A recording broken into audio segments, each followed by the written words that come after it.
popular authors through its Rally to Read program. Visit rallytoread.org to watch the read-alouds and discover exciting reading activities for school and home. Visit rallytoread.org today. Rally to read!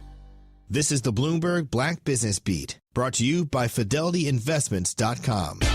Daily Provisions is pioneering a fresh segment in the restaurant space, fine casual dining. It has a chef-driven elevated menu, but without the dress code or prices normally associated with fine dining. Chip Wade is CEO of the restaurant's parent company, Union Square Hospitality Group, and spoke to Bloomberg about his plans to grow Daily Provisions. We're very excited about Daily Provisions. 12 cafes today. We'll open 3 this year, including 2 in Boston, and we're going to build out in the D.C. market. We're growing at a modest pace, and we're growing where it makes sense from a human resources, from a tech, and from an operations perspective. Chip Wade on Bloomberg. He's one of the few black CEOs working in the high-end restaurant industry. His company also operates Gramercy Tavern, Union Square Cafe, and more. I'm Bloomberg's Justin Milliner on the Black Business Beat. Pros, save more on what you need to get the job done right. Right now at Lowe's. Get 15% off select custom entry and interior doors. Plus, save $80 on the DeWalt 20-volt Max 2-tool combo kit. Now just $169. And at the Lowe's Pro Desk, bring us your materials list and get a quote in minutes. Handwritten, a photo, or even a sticky note is all you need. Keep your jobs moving faster and on budget at Lowe's. Valid through 7/8 while supplies last. Selection varies by location.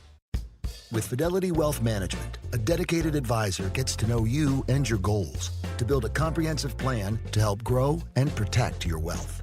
Backed by a team of specialists, they'll analyze all your accounts, even the ones they don't manage, to keep an eye on taxes and provide proactive portfolio insights that can help you unlock your wealth's full potential. Learn more at fidelity.com/wealth. Investment minimums apply. Fidelity Brokerage Services, LLC. Member NYSE SIPC. You're listening to Milwaukee Black Talk on 101.7 FM. The Truth. And 1510 AM. W269DL. Milwaukee. A Milwaukee Black media company.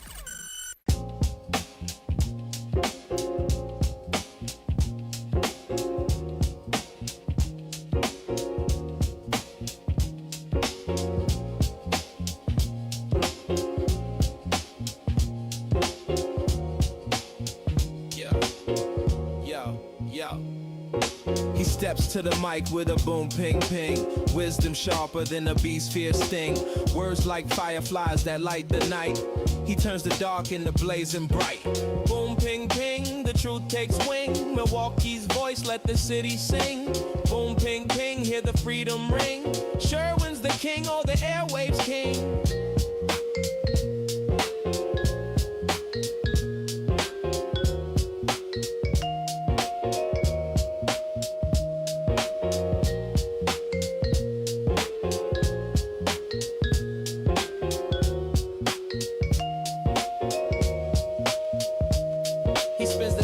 Shake the ground, unveils the truth where lies abound. Politics, justice, social streams. He molds the chaos into dreams. No silence here, just the sound of change. Boom, ping, ping, rearrange. Boom, ping, ping, the truth takes wing. Milwaukee's voice, let the city sing. Boom, ping, ping, hear the freedom ring. Sherwin's the king, or the airwaves king. Through the static, through the noise, he amplifies the people's voice. Boom, ping, ping, like a heartbeat's call. He's got the wisdom to break down walls. Yeah.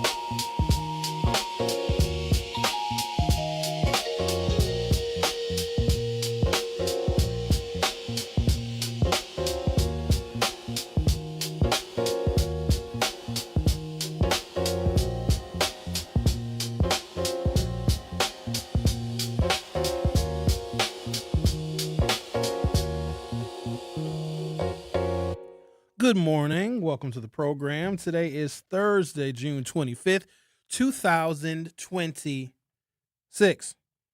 We are going to talk about the floated idea, not quite a proposal, maybe a suggestion. Does seem to be, I suppose, some social and or political support for the idea of transitioning the city of Milwaukee away from our current power and energy provider, which is We Energies, to a publicly controlled municipal utility. It's not a new idea. In fact, there are a number of cities around the country that have such a power delivery collaboration, I'm going to call it, where the power that we receive, whether it be the natural gas that we use to heat our homes or the electricity that we use to turn on our lights and the ceiling fan. Side note, when you leave a room, turn off the lights. Don't leave the lights on. It's a waste of the electricities. But there are a number of cities that provide power to their residents and not seek a profit motive. Now, we know that We Energies is a very large utility. Now, they also have a lot of infrastructure, too. They have a lot of line workers. They have a lot of engineers. But they're also motivated and driven by profit. And this can be troubling for some, because if profit is your motivation, then your rates will raise arbitrarily so that shareholders and CEOs and whatnot can make more money. And when you think about it, that's not fair. And I will admit, on its face, it isn't fair. I also know that the cost of updating and upgrading infrastructure is extremely expensive. Do we want the city of Milwaukee, considering what the city is, what it does, what it's good at, what it's not good at, its strengths and its weaknesses, do we want the city of Milwaukee or any combination of appointed board members or elected officials to have some kind of controlling interest in something that is vital to life, like power? Now, I get it. People want lower rates. We all want lower rates. So what I'm going to do today, because there's been, I guess, some hoopla. And when you have hoopla about something, then people might think, oh, this is a reality. This is a possibility. Maybe we will get a public controlled utility and it'll save us a bunch of money on our We Energies bill. So the idea, I think, is good. But in practice, how realistic is it and how feasible is it? So I did a little digging now. I looked at other places around the country and I see how they operate. Most of the public utilities provide power for very small towns. I think about 80 or so percent of the public utilities, which is what is being floated from Milwaukee. 80% of them in other parts of the country serve a customer base of about 10,000. So it's small in other parts of the country. Our customer base here would be probably north of 600,000, depends on how much of the surrounding suburbs would be included in this new Milwaukee public utility. Or maybe it just gives us a choice. Maybe you can stick with We Energies if you want to, or if you wanted to have lower rates or a different kind of service, this Milwaukee municipal utility could offer some C word. Not that C word, competition. So because the idea is one that is quite political, and it's also economic, I'm going to give you some details so that you all can make your own decision on whether this is a proposal that you would like to support or not. On its face, for me, it's a little troubling, and let me tell you why. There can be some reliability issues when your municipal government has a controlling interest in the electricity infrastructure. And so our power going out at our houses, it's horrible. It really is. It's awful.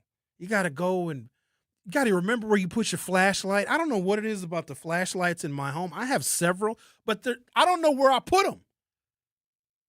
I have flashlights in several different strategic places in my house, but when I need one, two things. I don't know where they are. Number two, the battery. Where do you get batteries? I don't have batteries in the flashlights, because here's what I'll do with my batteries. If my remote control needs batteries, I will take batteries from any other device in my house, because a remote control with no battery, it feels like, and no offense to people that only have 3 limbs, but when you have remote control, it doesn't work. Doesn't it feel like you've lost an arm? You know what I mean? It feels like you're at a major disadvantage because I have the kind of TVs where you can't go up to the actual device and change the channel. You have to pray. Like, I don't have a way. If my remote controls don't work, I think I have an app on my phone where my televisions can be potentially connected to my app, but it's kind of clumsy and cumbersome.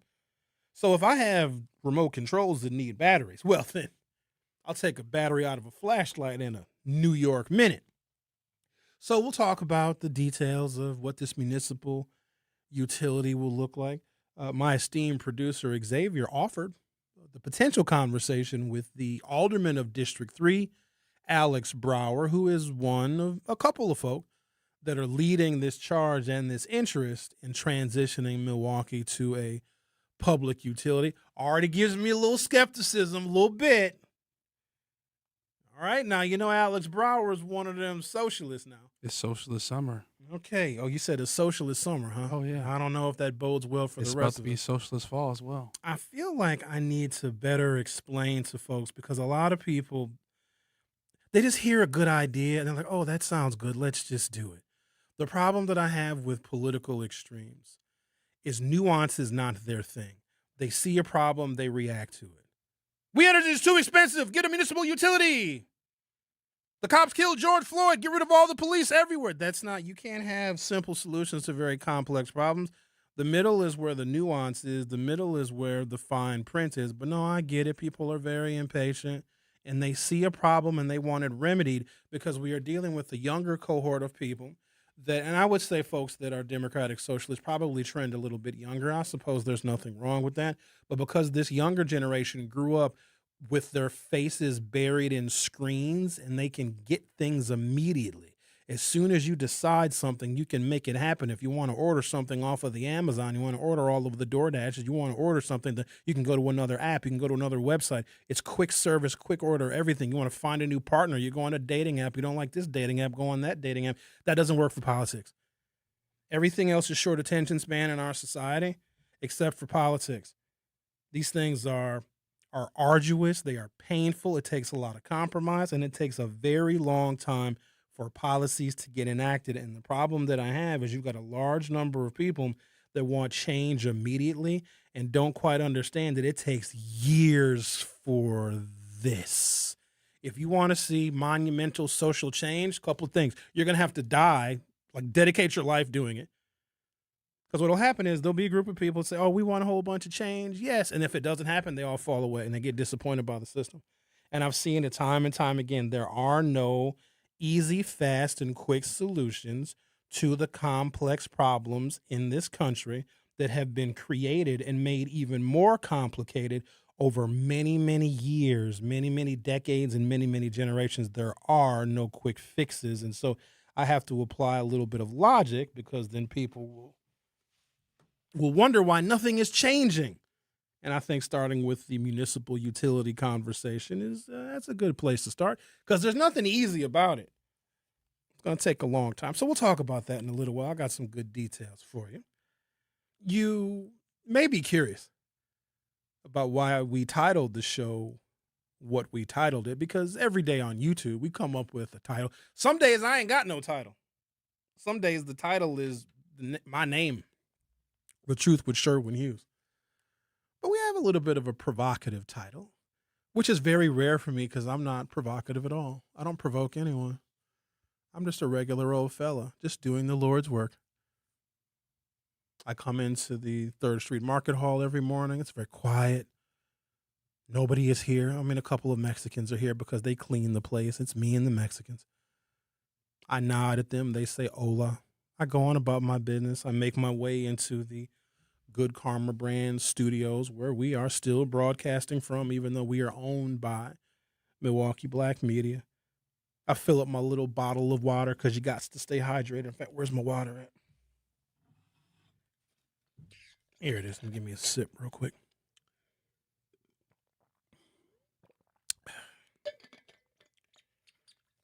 I make my way into an empty conference room. Take off my jacket, get all nice and comfortable, open up my laptop and start looking at stuff that I'm going to talk about. There's nothing controversial about me.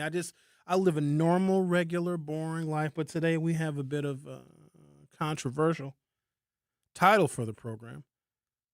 The Pullout method. I want to know when you guys pull it out. No, the timing of when you pull it out is extremely important, and I'm very curious, legitimately. When do you pull it out? When do you pull out your cards?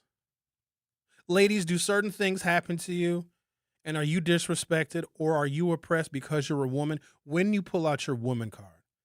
In what scenarios, when you feel like you are being treated unfairly, do you believe beyond the shadow of a doubt you are being treated unfairly because you're a woman? What if you're not an American citizen? What if you're a migrant? And let's assume that you were here legitimately and legally. Do you, migrants who are probably not listening to this show because, you know, it's done in English, do you ever feel like you're treated unfairly? Maybe the political system is really coming down on you unfairly, even though you went through a very arduous and potentially long and expensive process to get to the United States. Do you feel like you might be getting treated unfairly because of your country of origin? What about your religion? Some of you are the Muslims. Some of you are the Jews. Don't put them in a room together, you know what I mean? But watch out if you do. That could boil over quickly. Some of you are one of those Catholics. Catholics can't even talk to Jesus. You guys have agents called saints. That's the craziest thing for me, because black people know Jesus personally, but the Catholics like call a 1-800 number and they talk to a saint, and then the saint will deliver your message to Jesus, I think. You ever play the game of telephone? What if the saint doesn't deliver your message the way you intended it to Jesus? But what if you were treated unfairly because of your religion? What else? Oh, maybe you don't have a lot of money. You're not a very rich person. When do you pull out your poverty card? Well, this wouldn't happen to me if I had a bunch of money. Life isn't fair because I don't have a bunch of money. I want to know when you pull out your card, and I'm saving the best for last. Hey, blacks, how are you? For some reason, I forget that the audience that I speak to every morning is considerably more diverse than I believe it is. And I'm not just talking to black people, but sometimes if you listen to the show, it's just me and the blacks having a conversation, you see. I know there's some whites and some others that are listening. Black people, when do you pull out your race card? And when you pull it out, is it because you just lost the argument and you want to shut a white person down, and you say to them, you're only saying this to me, you're treating me this way because I am black? When do you use it? I think we have, in some cases, overused it, because if you don't have an articulate argument, one way in which you can temporarily pause a disagreement is by pulling out the race card. But I think we have pulled it out so many times in so many situations where it wasn't warranted. Now, no one cares, because guess what I'm starting to see? I'm starting to see white people pull out the race card. Sherwin, this isn't fair. This is only happening to me because I'm white. I didn't get the job because I'm white. You know, you blacks get the affirmative action and get the DEI. Newsflash for the whites who are just mediocre and unqualified. You can't use that as an excuse anymore as to why you didn't get the job, because both DEI and affirmative action are illegal, unconstitutional, and it's going to be on the ballot in November, and it's going to pass with flying colors. We're going to literally change the Wisconsin Constitution to ban DEI in the state of Wisconsin forever. So for the whites that would pull out their race card, you can't blame affirmative action and DEI anymore, because that is gone. I personally think that we have pulled out our race card a little bit too much because nobody cares. There used to be, at least in my lifetime, some level of sympathy for black people in certain situations, because white people know. I want a lot of things. I want black people to stop thinking that they have to go above and beyond and get creative and cite all these examples to prove to white people that racism exists. They know. Ask a white person who has kids how they feel about their sons and their daughters marrying somebody of a different race. Ask a white person, a good, well-meaning white person, if they actually want black neighbors. Not, oh, I got a black neighbor and I'm cool with it. Which of them want black neighbors? How many of them want black kids to sit next to their kids in those very expensive private schools? And I think you know how a lot of them will answer. So stop trying to prove to them that racism exists, because they know that they want to be in places and spaces and they want to feel comfortable around their own people. Now, I'm not saying that all forms of racial bias are inherently sinister, because sometimes I want to be around black people. I can feel safer in a black neighborhood at night while hearing gunshots than I may feel in a suburban neighborhood with a squad car behind me during the day. Just saying. That's just me. Well, this U.S. Supreme Court, which is the opposite in ideology from the Wisconsin State Supreme Court, which, please hang on to those bits of information I just gave you, because the U.S. Supreme Court has 9 members, and 6 of the 9 members of the U.S. Supreme Court are ideologically conservative, some considerably more conservative than others. Believe it or not, the black justice is probably the most conservative of them all. And the 3 liberal justices that are currently on the Supreme Court were appointed by essentially the extension of Barack Obama. Obama got 2, Joe Biden got 1. Okay, so that's where our federal U.S. Supreme Court is. Our state of Wisconsin Supreme Court, which is 7 members, 5 liberals, and 2 conservatives, and oftentimes the ideologies of our liberal court in Wisconsin and the very conservative court at the U.S. Supreme level share ideologies, which is really, really weird, especially when it comes to affirmative action and DEI, et cetera, et cetera. However, I got something for that ass today. And I'm talking about the card, and when you pull out the card, and when black people pull out the race card, and it seems that we pull the race card out when we get bored. Or here's the other thing that we do, and I don't like when we do this.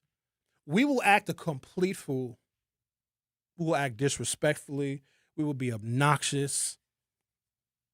We will be careless and reckless with our behavior.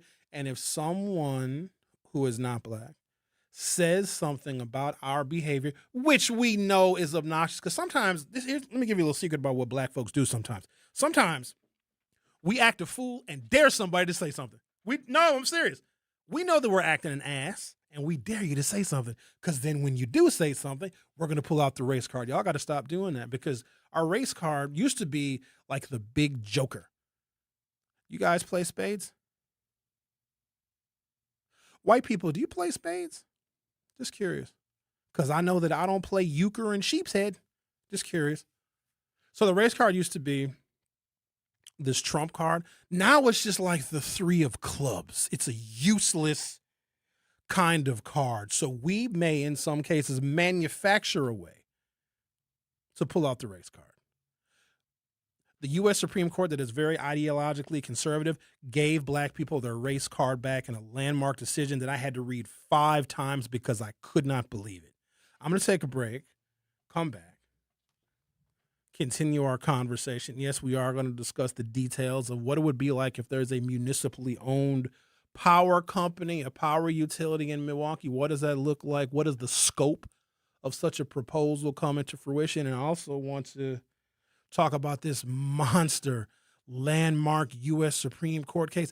I couldn't believe that a court this conservative, and of course, Judge Alito and Clarence Thomas dissented from a decision so liberal, it makes me question my understanding of how the Supreme Court even works in the first place. We're going to talk about all of it today. If you haven't joined us on YouTube, I don't know what you're waiting for.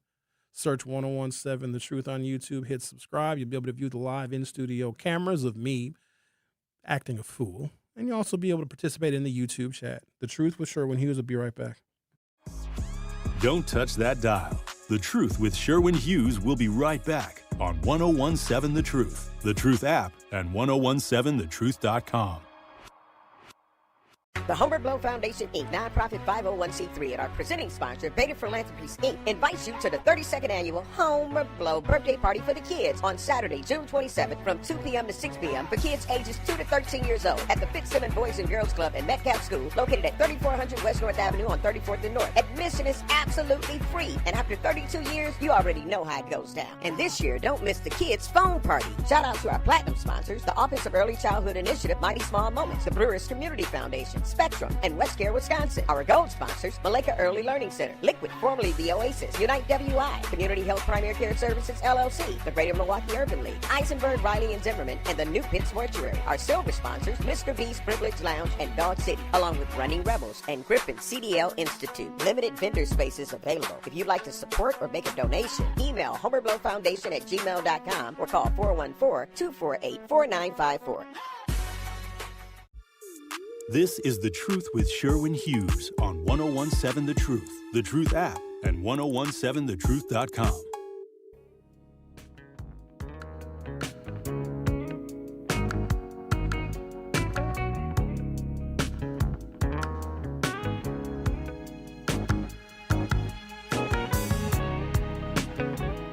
I would like to say good morning to all of the people on the YouTube chat. You all are like my co-hosts. Sometimes you guys say weird stuff in the YouTube chat that I absolutely cannot read on the air. Sometimes you guys are very informative and quite comical. Good morning, Vanessa and Aaron. And Linda says, I like that Pullout. You have such a way with words. Linda, I don't mean it in the way that you mean pull out. When do you pull out your card of oppression? When it's legitimate, when it's real. What if you're a gay? The gays be pulling their card out a lot. And I'm not saying that you shouldn't pull your card out, but just use it sparingly, because if you use it too much, then people, it's like crying wolf if you keep pulling out your card, you see. I'm starting to believe that white people pull their card out more than we do as black folk. Sure, well, that's because I'm white and we're the oppressed minority. Not yet, but it's coming. And just as a bit of advice to our white brothers and sisters, and let me also say this, there's some good whites out there. Some of y'all are so pleasant. Just kind of walking around, kind of head in the clouds, listening to Van Halen. The real Van Halen with David Lee Roth, not the Sammy Hagar Van Halen. Two very different Van Halens. One I like, one I don't like. I'll let you be the judge. But some whites are so decent and pleasant. They don't know. They just grew up in a bubble. They're almost like babies because they don't know. They're so unaware. God bless them. And that's some of our fault and the system's fault and the education system fault. White people, they just don't know. Poor things. Some of them are very nice. But you will be a minority. And depends on the city and the metro area. You might already be a minority. I'd imagine that white folks have been a minority in California, especially Southern California, for a long time. But when you think about it, that makes sense because California is Mexico. You guys ever think for a second how disrespectful the United States is? And I know that you probably consider how we're disrespectful, but because we're the United States, I think that we have this ultimate license to be disrespectful. We have a state called New Mexico, which I'm sure you're familiar with. It's in the Southwest United States. And if you live in traditional old Mexico, and you hear that there's a state called New Mexico, you might think to yourself, oh my gosh, I would love to go to the New Mexico. But then if you try to make your way from normal, regular, traditional Mexico to New Mexico, we're going to arrest you and put you in jail. Isn't that just unfair? That's so disrespectful. Why call it New Mexico if old Mexicans can't go there without being harassed? Liz is who we're talking to? Okay, let's talk to Liz. Hello? Whoa. Hi, Liz. How are you? Oh, she hung up. I had she sounded high like hopes. an angry white. She said she did not grow up in a bubble. Oh, she didn't. Oh, I love when white people try to prove the contrary. Yes. But she hung up right when you picked her up. Okay. That's all right, Liz. Well, Liz, feel free. She's calling back. Oh, look at that. Let's get Liz back. Let's talk. I'll answer it myself. Hello, Liz. Yes. What's on your mind? It's the same thing. I didn't grow up in a bubble. Oh, where'd you grow up, Liz? I grew up in Milwaukee, apparently the most racist city. But I grew up with two parents, and I grew up in the church. Oh, that's good. And it gave me a great set of morals. So, come on now. Don't be so judgmental. We're not all that bad. No, I'm not. I did acknowledge, Liz, that some of you are just delightful and lovely. You know, one thing that I'll say about the whites that I really like about you all, you guys can make a real nice casserole. I love me a good casserole. Yet I've never made a casserole. I'm going to have to work on that. Liz, where in Milwaukee did you grow up? If I had to guess, I'd say probably south of the freeway. You a South Sider, Liz? Grew up on 54th and Howard. Okay, yeah, that no would black. qualify. Okay. How old are you, Liz? Do you mind me asking? Because it gives me a Sure. context. 53. Oh, 53. Okay. And where do you live now? I live across the street from the airport in a nice, diverse neighborhood. That's beautiful. Well, thank you so much, Liz, for being one of the good whites. Yeah, you guys. Go on, be nice now. That sounded a little racist. Like, be nice now, nigger. She had to, all right now. I like you blacks. I tolerate you. I had a black nanny. Even when they are trying to be accommodating, there's always a little tinge of, hey, nigger. You better shut your mouth and love me. All right, I'm going to take a break, come back. We're going to get into this Supreme Court decision, and I have to be very careful in how I explain it because once you hear the details of this case, it involves racial profiling and stopping and searching an African-American man.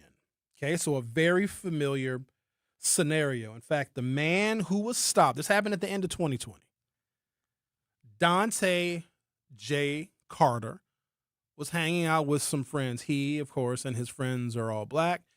And they are hanging out in an area of Washington, D.C. that is known for pretty excessive gun violence. And those of you that are familiar with Washington, D.C., it is a very violent city. And I am also including the president of the United States in that violence, you see.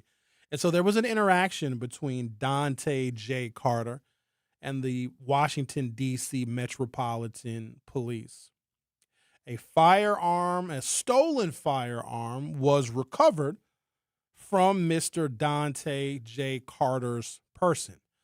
What happened after that is the stuff of legend. So I'm going to take a break. When I come back, I'm going to get to the details of it and also want to reinforce the importance of the appellate court.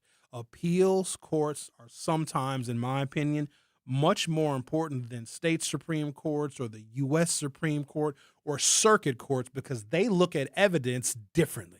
The appellate court has the power to overturn and reverse a ruling. The appellate court, in some cases, can act like the Innocence Project and release people that were wrongly convicted. In fact, one of our state Supreme Court justices, Rebecca Dallett, when she was on the circuit court, had one of her decisions reversed by the appellate court, which freed a black man in very similar circumstances to the situation about Dante J. Carter. When I come back, we're going to talk about this case that has sent shockwaves through the nation and has changed the dynamic of how African-American men in particular deal with and interact with the police when it comes to a stop.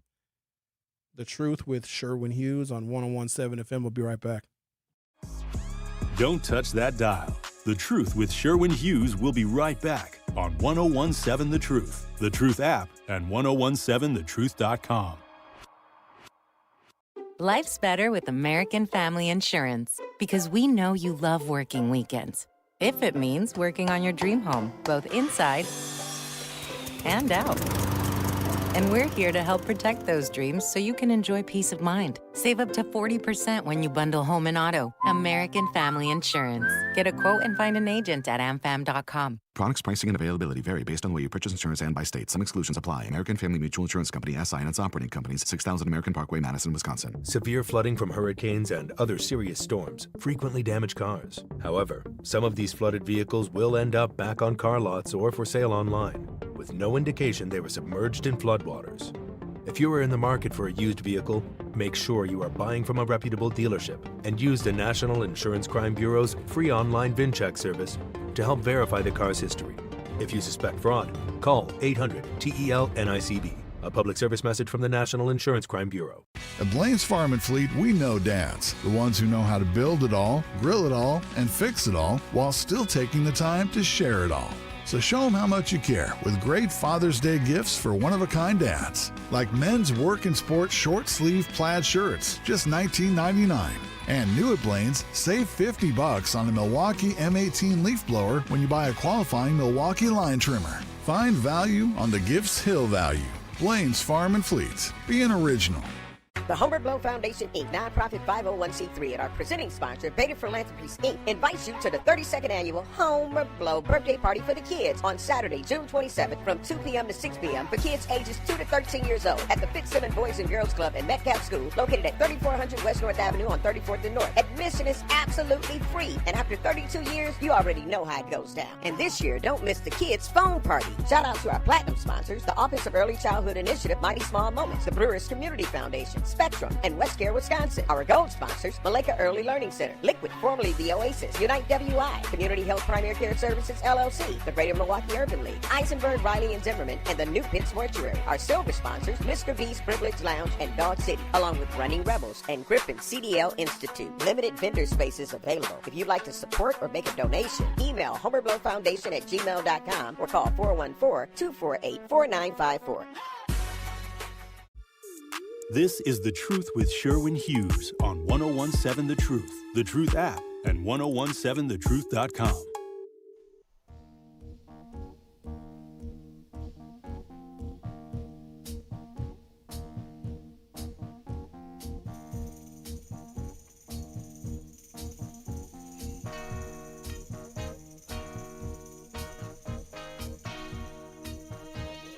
Al is questioning, not that Al, because that Al would never question the title of today's program, the Pullout Method. It's referring to when do you pull out your oppressed card. If you're a woman, when do you say, oh, this is only happening to me because I'm a woman?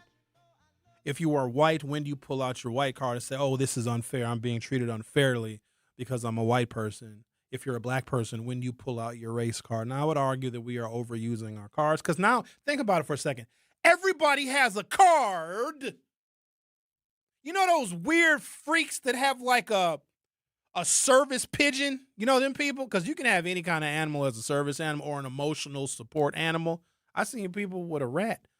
They got a rat. Oh, this is my emotional support animal. And you can't say anything to that person about them having a pet rat because and they want to take them on airplanes and stuff. It's really weird because they'll even pull out their card. Oh, you're discriminating against me because I have a pet duck.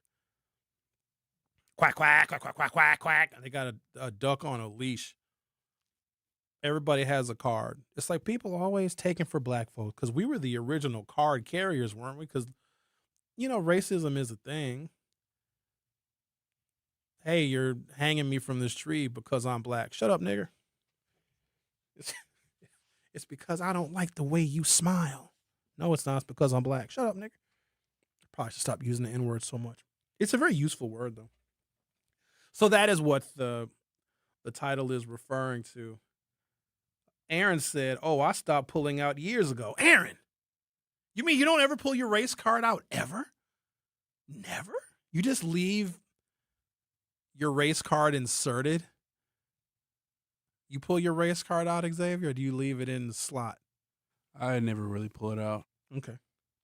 Like to leave it in? I always Fair enough. leave it in there. That's a matter of personal preference. I'm trying to think of when I pull my race card out.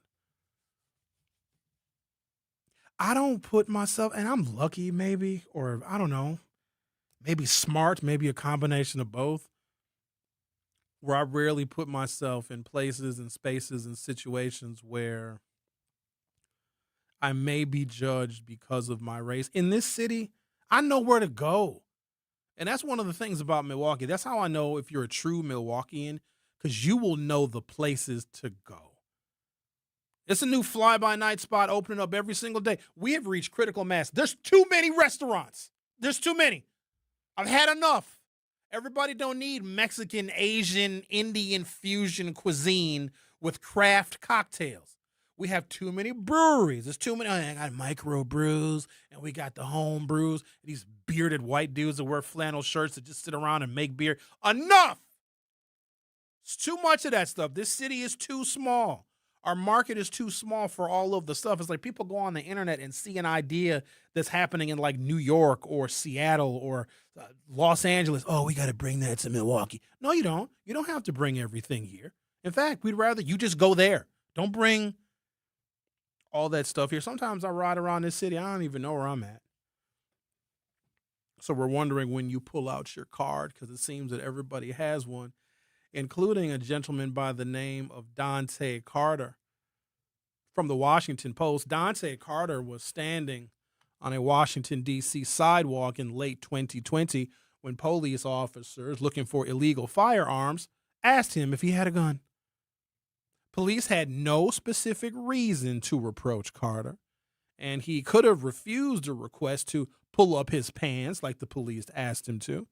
And that move led to the discovery of a .40 caliber pistol that had not only been stolen, the .40 caliber pistol that Dante Carter had on his person was stolen from an FBI agent's car. But a court threw out his entire conviction after factoring in that Black Americans like Carter are in fact disproportionately subject to police violence, so he may have felt compelled to comply. I'm going to stop right there. Legally and legitimately, when the police approached him, because they had no reason to, he wasn't doing anything illegal. He was just hanging out, standing with a group of his friends. Because there's a lot of gun violence in the area, the police wanted to question him. Now, remember, if they don't have probable cause to question you, you do not have to answer any questions. And that is protected by the 4th and the 5th Amendment. You don't have to say anything to them. He could have walked away. But because there is a documented history of negative encounters between African Americans, yes, even innocent ones, and the police, he felt compelled to comply.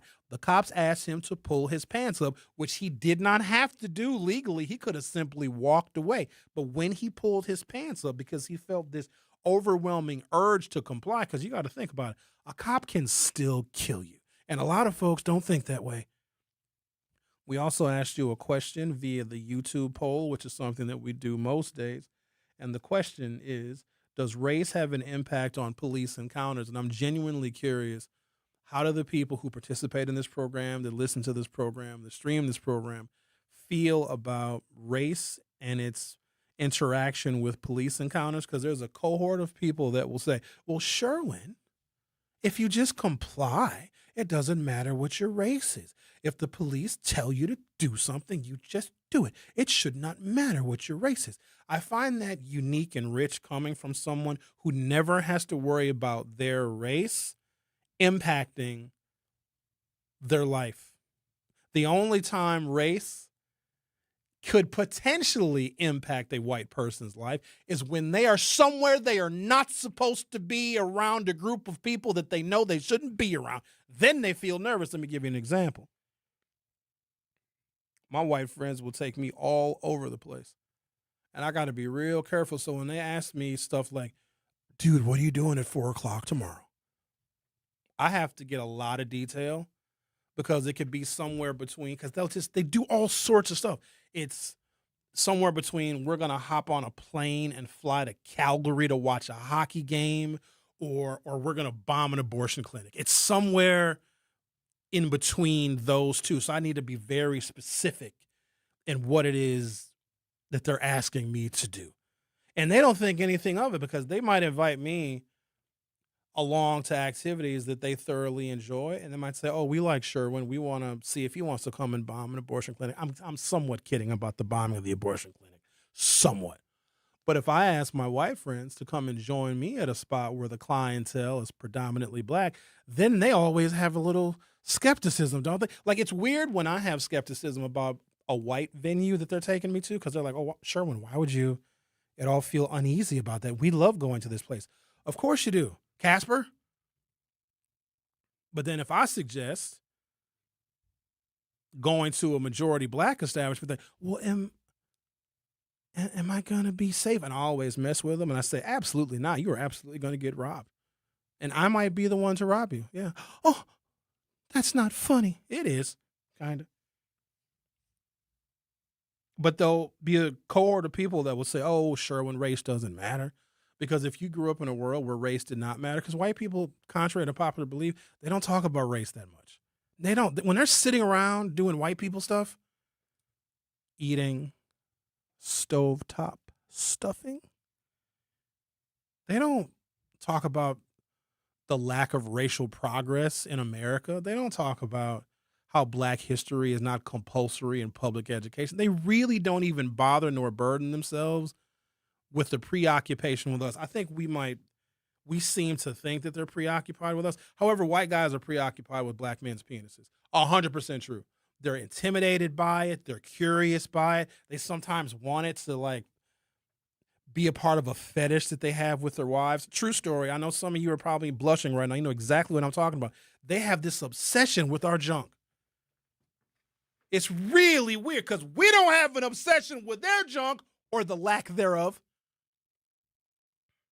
So this situation does look at race and police encounters, and this very conservative U.S. Supreme Court came up with a ruling that is respective of the different interactions that races may have when they are approached by the police.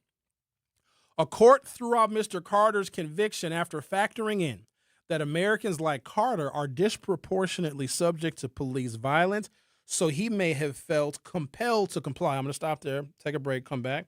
I'm going to talk about the court ruling that actually says black men have different kinds of latitude when we are approached by the police because of the history of negative interactions between black people and black men and the police. And a conservative Supreme Court essentially left intact an appellate court ruling. This is the appeals court. You got to keep this in mind. This man stole a gun from an FBI agent and was released from jail because the court decided that, well, he felt like he needed to comply with the police, even though they had no reason to talk to him. They had no reason to search him. He did have a stolen FBI firearm on him. If you're that FBI agent, you got to feel like a new fool.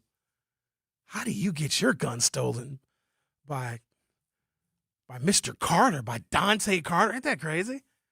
I want to pick the story up on the other side. You were listening to The Truth with Sherwin Hughes on 101.7 FM. I'll be right back. Don't touch that dial. The Truth with Sherwin Hughes will be right back on 101.7 The Truth, The Truth app, and 101.7thetruth.com. At Versity on King, we believe taking care of our community starts right here, together. Every day, neighbors step up to donate blood, helping save lives in Milwaukee and beyond. But Versity on King is more than a donor center. It's a place for health education, community connection, and support, especially for families facing conditions like sickle cell disease. When you donate blood, you're not just giving, you're showing up for your community. Visit versity.org/VersityOnKing to learn more or schedule your donation today. Versity on King, rooted in community, powered by hope. Natural gas is a clean, reliable, and convenient source of energy delivered directly to you through underground pipelines. The pipeline system has an excellent safety record, but there are clues that can help you identify a potential hazard. If you smell the strong odor of rotten eggs, hear an unusual hissing sound, or see blowing dirt or debris, it could be a natural gas leak. Leave the area immediately and call We Energies at 800-261-5325. We Energies. People you can trust. Energy you can depend on.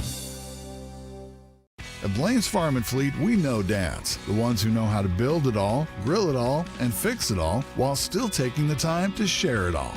So show them how much you care with great Father's Day gifts for one-of-a-kind dads. Like men's work and sport short-sleeve plaid shirts, just $19.99. And new at Blaine's, save $50 on the Milwaukee M18 leaf blower when you buy a qualifying Milwaukee line trimmer. Find value on the Gifts Hill value. Blaine's Farm and Fleets. Be an original. I'm Sherwin Hughes, and I know the power of Stars and Stripes Honor Flight firsthand. As someone who's been on an honor flight, I can tell you it's a day you'll never forget. Stars and Stripes Honor Flight gives our oldest veterans who served in any location in June of 1975 or earlier a free one-day trip to Washington, D.C. for veterans. Airfare, meals, a coach bus tour, and special flight apparel are all included. It's a day of honor, gratitude, and camaraderie. Veterans who served in the Vietnam or Korean War go to flySSHF.org and ask for an application. This is The Truth with Sherwin Hughes on 1017 The Truth app, and 1017thetruth.com.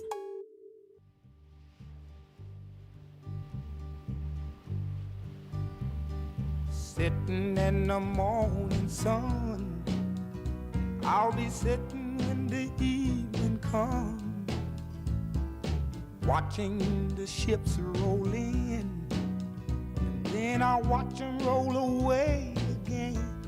Yeah, I'm sitting on the dock of the bay, watching the tide roll away. Otis Redding, these legendary soul singers, chartered twin-engine Beechcraft 18 crashed into Wisconsin's Lake Monona. Did you know that Otis Redding died in Wisconsin? Did you know that Sitting on the Dock of the Bay was released after that plane crash? It was released posthumously. Did you know that?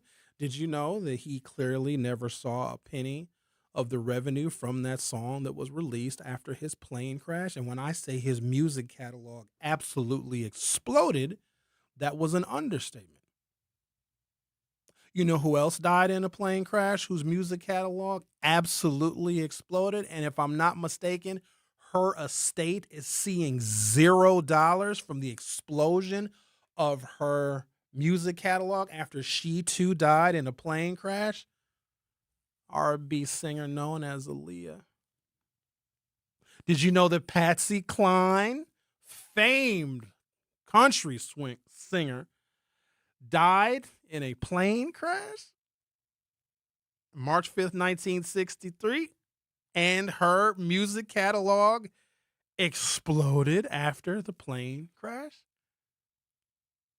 Buddy Holly, Richie Valens, the Big Bopper, February 3rd, 1959, died in a plane crash and their music catalogs exploded. Jim Croce, September 20th, 1973, plane crash, music catalog exploded. Leonard Skinner, October 20th, 1977, the Southern rock band's chartered Convair CV-300 ran out of fuel and crashed into a Mississippi forest. Something is going on now. Just saying, wanted to throw that in there just to add to little fuel to the fire of you conspiracy theorists. I just find it very unusual. But when I found, because I thought that Otis Redding like toured and performed that song. No, he was dead and he died in Wisconsin. How disrespectful of Wisconsin. However, this new Supreme Court ruling could make up for it. Dante Carter was standing on a Washington, D.C. sidewalk in 2020 when police officers looking for illegal firearms asked if he had a gun. Police had zero specific reason to approach Carter, and he could have refused the request to hike up his pants, a move that led to the discovery of a .40 caliber pistol that had been stolen from an FBI agent's car 2 months earlier. But a court threw out his conviction after factoring in that Black Americans like Carter are disproportionately subject to police violence, so he may have felt compelled to comply. The U.S. Supreme Court on June 22nd, 2026, declined to review that decision, including whether the racial factors the lower court cited. Remember, the lower court said, they didn't have a reason to search him, to stop him. They released him from jail. The U.S. Supreme Court, Donald Trump's Department of Justice was like, screw that. This dude needs to go back to jail. He stole a gun from an FBI agent. Doesn't matter if the police had a probable cause to find the gun and to search him or not. Donald Trump's Department of Justice appealed to basically their Supreme Court, and the U.S. Supreme Court was like, you know what? We stand with the lower court that released him from jail. Black men, in particular, do have a different interaction with the police. I want you to understand how landmark this case is, because a conservative court, almost completely handpicked by Donald Trump, agreed that there is an impact on race when it comes to police encounters. This is a Supreme Court ruling. This is going to reverberate throughout the system. Now, this does not make up for ending DEI and affirmative action, but I feel like they're trying to extend an olive branch. The Supreme Court on June 22nd, 2026, declined to review that decision, including whether the racial factors the lower court cited can be used to determine if someone is free to walk away from an encounter with police. Two of the court's conservative justices said that they would have taken the case. Quote, "It is dangerous to allow an individual to be treated differently based on statistics, studies, or expert testimony." That in and of itself is faulty. That is exactly why you should be able to look at how people are treated based on statistics, studies, and expert testimony. It is dangerous to allow, this is the dissent from Clarence Thomas and Samuel Alito. It is dangerous to allow an individual to be treated differently based on statistics, studies, or expert testimony that purports to show that members of the racial or ethnic group to which he belongs are more likely to act in a certain way than are members of other groups. That shows how woefully out of touch these two justices are, including one of these justices being black. We all know from anecdotal evidence, stories from our friends and our family, that if you are black, your interactions with law enforcement of any kind, it could be a damn park ranger, it's different. We've even witnessed the difference. You can see a group of people, one black group, one white group, and the white group could obviously be engaged in egregious behavior, but the black group will get questioned. Two people are fighting, a black person and a white person. What happens? Who gets arrested? The black person does. We all know this stuff. And the fact that the two outnumbered conservative justices on this current Supreme Court said, no, everybody acts the same when it comes to interacting with the police. Justice Samuel Alito wrote that in a dissent from the denial of the appeal that was joined by Justice Clarence Thomas. Quote here, "The special treatment helped the individual. In other situations, it would not." I'm going to take a break, come back, pick it up on the other side. The Truth with Sherwin Hughes will be back for hour two. The Truth with Sherwin Hughes returns after this on 1017 The Truth, The Truth app, and 1017thetruth.com. Hi, this is Sherwin Hughes from 1017 The Truth, and I want to talk to you about something bigger than just buying a house. I'm talking about building a legacy. Owning a home isn't just about four walls and a roof. It's about giving your kids a place where memories are made, where birthdays are celebrated, and where they always belong. It's about planting roots, knowing your neighbors, waving from the porch, and being a part of a community that feels like family. If you've been renting and wondering if home ownership is even possible, Axe Housing is here to work with you. An Axe Housing coach will help you create a plan, a budget, and move step by step toward owning a place you can truly call your own. They've already helped over 4,000 families become homeowners, and many are paying less than they were paying for rent. Don't let where you are today stop your family's tomorrow. Start your journey at axehousing.org. That is ACTS housing.org. Your legacy begins at home. At Blaine's Farm and Fleet, we know dads, the ones who know how to build it all, grill it all, and fix it all while still taking the time to share it all. So show them how much you care with great Father's Day gifts for one-of-a-kind dads. Like select men's Crocs footwear, 25% off. Save $40 on a 20-piece gear wrench ratcheting wrench set. And a 9-gallon Craftsman wet dry vac is on sale, $69.99. Find value on the Gifts Hill value. Blaine's Farm and Fleet. Be an original. Are you looking for a place to shop that offers a fair market price? Or how about a place that is clean with a friendly atmosphere, has been recently remodeled? You need to visit Century Food Store on 92nd and Lisbon Avenue. They offer a wide variety of grocery items, meats, and fresh vegetables at a fair market price. And don't forget the hot food section, which offers soul food, Indian, and Mexican foods. So what you waiting for? You can also order groceries through DoorDash, Uber Eats, and Instacart, or stop by Century Foods at 92nd and Lisbon Avenue today. The Homer Blow Foundation, Inc., nonprofit 501c3, and our presenting sponsor, Beta Philanthropies, Inc., invites you to the 32nd annual Homer Blow birthday party for the kids on Saturday, June 27th from 2 p.m. to 6 p.m. for kids ages 2 to 13 years old at the Fitzsimmons Boys and Girls Club and Metcalf School, located at 3400 West North Avenue on 34th and North. Admission is absolutely free, and after 32 years, you already know how it goes down. And this year, don't miss the kids' phone party. Shout out to our platinum sponsors, the Office of Early Childhood Initiative, Mighty Small Moments, the Brewers Community Foundation, Spectrum, and West Care, Wisconsin. Our gold sponsors, Maleka Early Learning Center, Liquid, formerly the Oasis, Unite WI, Community Health Primary Care Services, LLC, the Greater Milwaukee Urban League, Eisenberg, Riley, and Zimmerman, and the New Pitts Mortuary. Our silver sponsors, Mr. B's Privilege Lounge and Dog City, along with Running Rebels and Griffin CDL Institute. Limited vendor spaces available. If you'd like to support or make a donation, email homerblowfoundation@gmail.com or call 414-248-4954. You're listening to Milwaukee Black Talk On 1017 FM. The Truth. and 1510 AM. W269DL. Milwaukee, a Milwaukee Black media company. This is The Truth with Sherwin Hughes on 1017 The Truth, The Truth app, and 1017thetruth.com.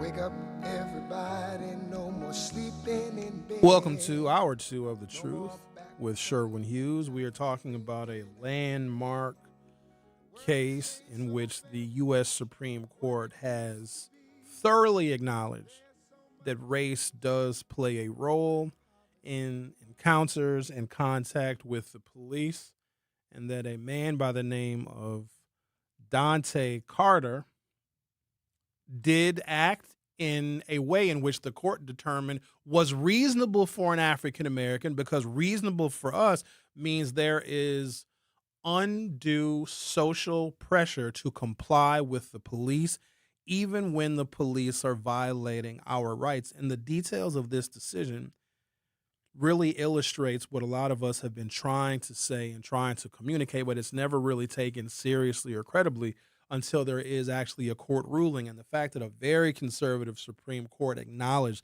that black people have different interactions with the police, and because of the history of racial profiling and all of the other incidents that we are so familiar with when there's a black person, especially a black man, interacting with law enforcement, the court said that undue pressure for black men to comply with the police should not violate a black person's rights. This is a really, really big decision. And so, of course, whenever we have these monumental, once-in-a-generation type of Supreme Court decisions, we want to go to our court expert. Hello, Bob. Hello, Sherwin. Listen, Clarence Thomas actually vowed for that black man? No, he did not. He dissented. He was one of the dissenters. Him and Samuel Alito dissented. He did not. He thought that the man should remain in jail, and thought that the search of that black man he was one of the people that were, the other justices thought that race should be a factor in how black people interact with the police, and that there's undue pressure on black people to comply. Justice Clarence Thomas felt the opposite. Even as a black man, he felt. That sounds like him. That sounds like him. The only question I got after that is, and then I get off, have you decided who's going to be governor so I know who to vote for? I mean, come and think about it. Tell me, and I'll talk to you later. No, hold on, Bob. Wait. You know, why am I telling you who to vote for? You old enough to be my pappy. I shouldn't be telling you who to vote for. Who do you want to vote for? Can you name any of the candidates? Let's start there. How many of the candidates? There's 7 of them now. How many of them can you name? Can you name 2? Sherwin. There were 20 at one time that you said on the air. What? 27? You know, you said there were 27 candidates for governor at one time last week. Oh yeah, when I read the all of the different, and most of those candidates are not serious and they're from really weird political parties, but of the Democratic candidates that are running, can you name any of them? Any? Sure. Why are you asking me these hard questions? That's why I ask you. You give us Bob, hold on, Bob. Stop talking for a second. Stop. Hold on. Ahead. Don't even laugh. Don't just. Shh. I have been intentional in talking about the Wisconsin race for governor, at least for a segment or two, every single day for probably the last month, consistently. And you can't name a single candidate running for Can you name the Republican at least? No, Sherwin, look, I'm washing, cooking, eating, mopping, going to the playing my organ. Keyboard. Playing my. I don't have time. Bob, here, tell you what. I got an answer for you. I got an answer for you because you wanted me to tell you who to vote for, correct? Yeah, so I know who to. Yeah. Because you can't name a single candidate, and you do all those other things, right? Bob, stop laughing now. You do all those other things, but I do know you're worse than a woman. Stop talking. You do all the. Go ahead. You do all those other things, but Bob, damn it, I'll choke you. Sorry. You do all of I'm those. sorry. God damn it! I swear to God. Okay. You also listen to this show pretty regularly, and I know that I'm intentional in talking about these candidates running for governor. Okay, because you call damn near every day, and you can't name one. Think real hard. Oh, so Let's do it together. You want to embarrass me more? You're embarrassing yourself. Here's what I'm going to do. Tell you what, I got an answer for you. You call. Let me be nice. I'm being mean. I don't want to be nice because people always come down on me when I'm not nice to you. I'm going to be nice. I'm going to tell you exactly what you should do August 11th, and I believe the general election is on November 3rd. Don't vote for anybody. Don't vote at all. No, I got to vote. Okay, then. Who you going to vote? Okay, who you going to vote for then if you got to vote? Who? Name one person. Sherwin, you're going to tell me who to vote for. You're going to say who you're going to vote for. Now, you're embarrassing me more. Fine, you ought to be ashamed of yourself. All right, fine. You ought to be ashamed of yourself. All right. You want me to tell you who to vote for? Yeah. Vote for Jackie McClucken. That is who the candidate is that you're going to be. Jackie McClucken. Can you remember that name? Yeah, McClucken. Yeah, McClucken. Are you serious or are you playing? I don't know if you're serious. I'll look up Jackie McClucken. I don't even know how you spell that name, McClucken. Does she cook? Tell me, does she cook? Talk to you later.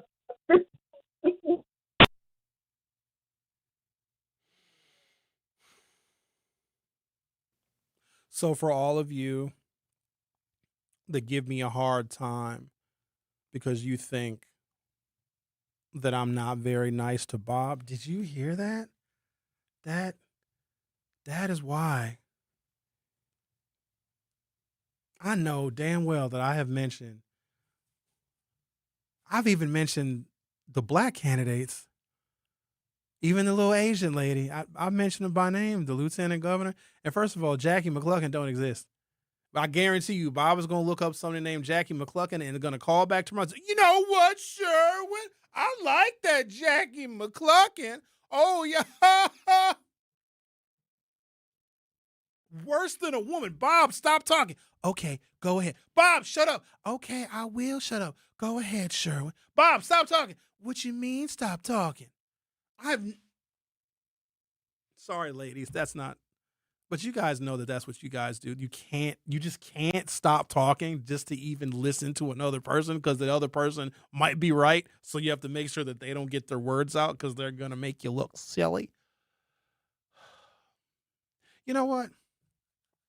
Speaking of this latest Supreme Court ruling or allowing an appellate court decision to stand. I don't know if this ruling should apply to Bob. I think that every time the police interact with him, and you guys know about the last time Bob had police interaction, right? Were you guys listening to that show where he had to use the bathroom and for some reason he couldn't get a key to unlock the bathroom at a gas station, and he peed on the side of the gas station building, and then the police came up to him with a little tallywhacker hanging out? Why do I come here every day? Like, I don't. He couldn't name a single. He couldn't even name the Francesca Hong, Mandela Barnes, David Crowley, Joel Brennan, Sarah Rodriguez. Am I not getting through to people? You know what I've noticed sometimes? I will say something 48 times. It'll be the exact same thing. I'll repeat the story. I'll do the headline again and again and again. And it could be Sherwin Hughes rides his bike at the lakefront. And I could say that sentence 47 times. Sherwin Hughes rides his bike at the lakefront. Someone will call in the show and say, "Oh, Sherwin, I heard you took a plane to Florida." Like, I'll say something. I said the same thing. I learned this from Mr. Gerald Jones many, many years ago. He said, "Sherwin, you got to repeat yourself incessantly in hopes that people remember what you said." This is not an MPS problem, clearly. There's something in the water here. In a surprising ruling, the Supreme Court upheld a ruling that the race of a person who has been stopped by the police can factor into that person's perception of the encounter in ways that impact their constitutional rights. The ruling reaffirms the idea that black men have a, quote, reasonable belief that they are not free to walk away from police stops and that police, therefore, may have a greater duty to protect a stopped person's rights in such cases. On Monday, the U.S. Supreme Court declined to take up an appeal in the case United States versus Dante J. Carter, involving a man who was stopped by police and ultimately arrested when police discovered he was carrying a stolen gun. I just want to pause right there for a second, because imagine when those police officers that had no reason to stop him, had no reason to question him, and had no reason to tell him to pull his pants up. And when he did all of those things to comply because he felt undue pressure to comply because he is black, and I'm sure Dante is familiar with interactions with the police and how they can go. Could you imagine if they would have killed him? Think about that for a second. Because a lot of times if the cops discover a gun, that's all they need. Gun! And then they open fire on him. Could you imagine that? Now, this case has now changed the trajectory on stops and searches and stops and frisks, because now the police have additional duty to protect the constitutional rights of black men who feel like we have none when we get stopped by the police. This is putting more burden on the police to go above and beyond to protect black men. Never thought I'd see the day. But you got a liberal court in Wisconsin that voted 7-0 to take away DEI. At the same time, we have a referendum on the ballot in November that is going to solidify it in the Constitution. It is a crazy world that we live in, where the U.S. Supreme Court has rendered basically a non-decision on an appellate court case that looks at race in a way that liberals in Wisconsin can't. I'm so sick of y'all. I'm just sick of it. You know what I need to do? I need to go on vacation. Where should I go on vacation? Brazil. Not that far. I don't want to do any international travel because I'm just not certain about how Americans are viewed by other nations. And also, if I have an issue, I'm not sure if I can trust the State Department and whatever the embassy is and whoever Donald Trump put in as an ambassador. Well, where can I go for this, like a little long weekend? You know what I mean? A little Thursday through Monday or Tuesday, because I need New Orleans. Oh yeah, I go to New Orleans. There you go. I heard you don't even got to go during Mardi Gras. New Orleans is just fun and wild. You been there? No, it's on my to-do list this summer. Okay. I just wish I could fly direct. I don't like layovers because they're inconvenient. Okay, maybe I'll go to New Orleans. And just my luck, right when I land, maybe I rent me a car, maybe I take a Uber from the airport to my Airbnb, because I prefer to stay in an Airbnb over a hotel. and my next door neighbor in my Airbnb, hello, Sherwin. I heard you was coming to New Orleans. I still don't know who to vote for. What I say to person? Jackie McCluckin. I think that's okay. I guarantee you somebody out there is going to be looking up Jackie McCluckin. Carter's lawyers argued that he did not feel that he was free to walk away from the police stop, which made the encounter, quote, a seizure based on the amendment. Under such circumstances, Carter's legal team argued police did not have proper basis for detaining him and thus finding the gun. While this argument did not succeed during Carter's original trial, the D.C. Court of Appeals, there we go talking about appellate courts again. Appellate courts are very important. They almost act like innocence projects. The D.C. Court of Appeals accepted this explanation. Its ruling hinged on the standard of what a, quote, what a person would reasonably believe about the police encounter in similar circumstances. The appeals court accepted the argument that, as a black man, Carter might reasonably feel, based on his experiences, that he was not free to walk away from police, whereas a different person of a different race might perceive the encounter very differently and actually walk away. This appeals court ruling thus allows for a race-conscious determination of what is reasonable concerning a person's interactions with the cops. By declining to intervene, the U.S. Supreme Court is allowing this race-conscious standard, which could lead to legal protections being granted more strictly for black people in circumstances like those Carter faced, based on how race and lived experience can factor into such encounters. This basically solidifies with the U.S. Supreme Court how we feel and have always felt when we interact with the police. Now, please be careful with this information. This don't mean you can go up to a white cop and cuss him out. Don't push it now. But you don't have to feel unnecessarily and unconstitutionally obligated to comply with the police. Now, this is the other thing. Now, it also depends on the circumstances. If they have probable cause to stop you or to pull you over, none of this applies. But if you're just minding your own business, not bothering nobody called the police on you, you're not a suspect in a crime, and a cop says, hey, what's going on? What are you doing? You can walk away. You don't have to say a word to them. If a cop says, hey, pull your pants up, you can walk away. But Mr. Carter did not feel that he could walk away, because sometimes if you walk away from a cop, they will shoot you in the back.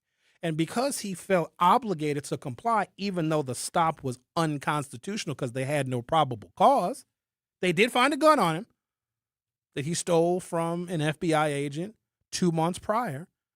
They had no legitimate reason to talk to him in the first place. He could have walked away. Here's what's crazy. He would have walked away with an FBI agent's gun. It's kind of a complicated situation, but if you look at the nuances of it, which is what is so important about decisions like these and what's also so important about policy, you can't always have a simple solution to a very complex problem. And so when I dissect this court case, for me, it's very, very simple. But for other folks, you have to really read between the lines to see what is happening in this case, because technically the U.S. Supreme Court didn't do anything.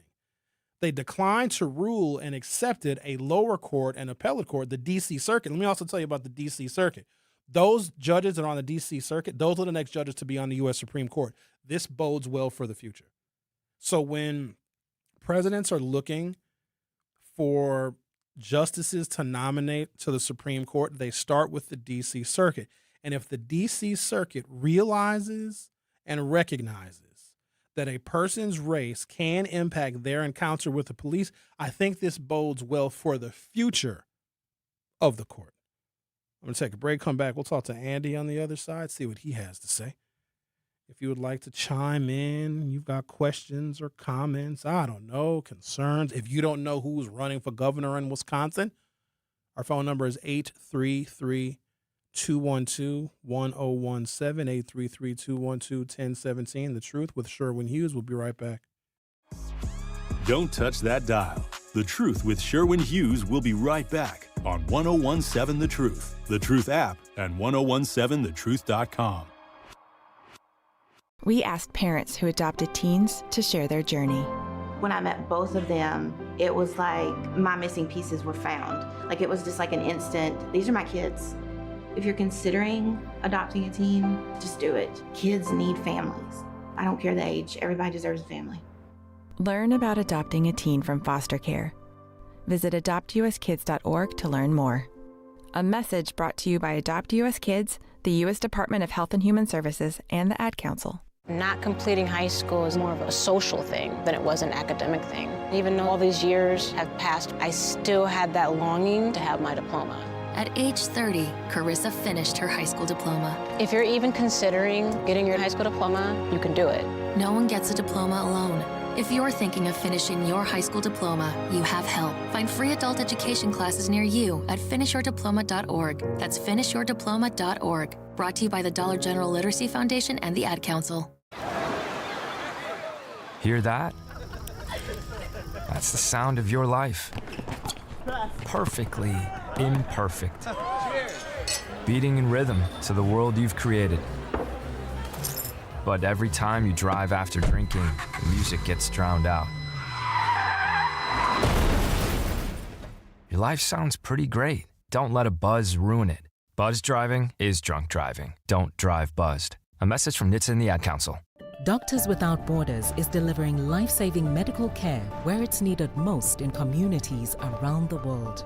From bandaging war-wounded patients in Sudan to providing clean drinking water in Haiti, we're in more than 70 countries worldwide, bringing patients from sick to recovering, from emergency to aid, from crisis to care. This life-saving care is made possible by a global movement of supporters like you. Thank you.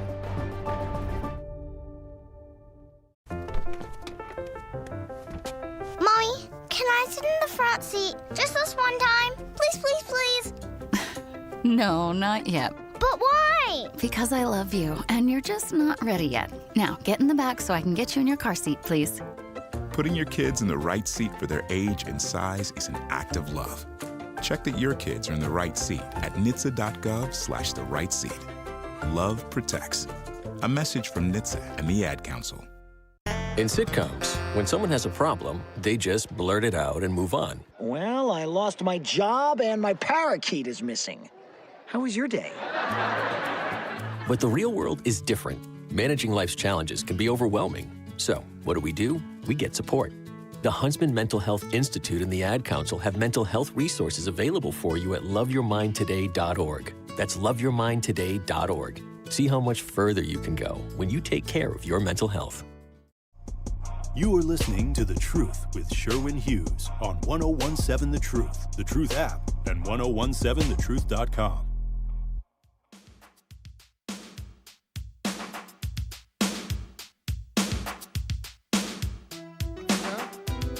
Man, I ain't seen you in a long time. Brother, come on in, man. Sit on down and relax yourself. Take your shoes off. Not really a city girl, being a little smart aleck. Says, be kind, Sherwin, because you do repeat stories and tell them like it's the very first time your older age is coming. First of all, when I repeat stories, somebody is hearing them for the first time. Genius. Just because you listen a lot and you've heard all my stories 57 times, there are some people that are actually hearing my name for the very first time when they tune into the show. So there are some stories that I tell that are absolutely evergreen. There'll always be a time and a place for me to tell them, because every time I say something on this microphone, somebody is hearing it for the first time. Like Bob just heard about one of the gubernatorial candidates for the first time.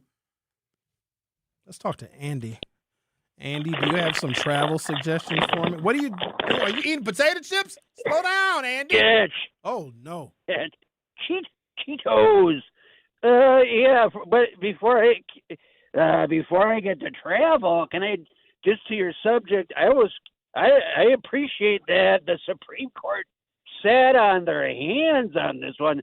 Do you have any sense why they said they did that? It was an acknowledgement of documented fact and history. And the appellate court established that documented fact and history when they released this man from his confinement, and the Supreme Court could not find reasonable enough facts to intervene and overturn that decision. Okay, good enough. It's interesting. Yeah, like when the law works. Yeah, but about travel, I wanted to tell you, don't be afraid to go to Brazil. Like your friend Xavier said, here's the trick, and I learned this. You have to wear a funny hat or wear something kind of colorful, and no one's going to know you're from America. They'll think you're from Australia or Germany. I swear, if you just do anything to kind of like a felt hat or something, I'm not kidding you either. So don't let that you got to travel. So a felt hat, and then no one will know that I'm from America. They'll think I'm from somewhere else. Okay. Have you ever been to Brazil? Yes, Andy? well, no, but I wouldn't. I understand what you're saying because I don't.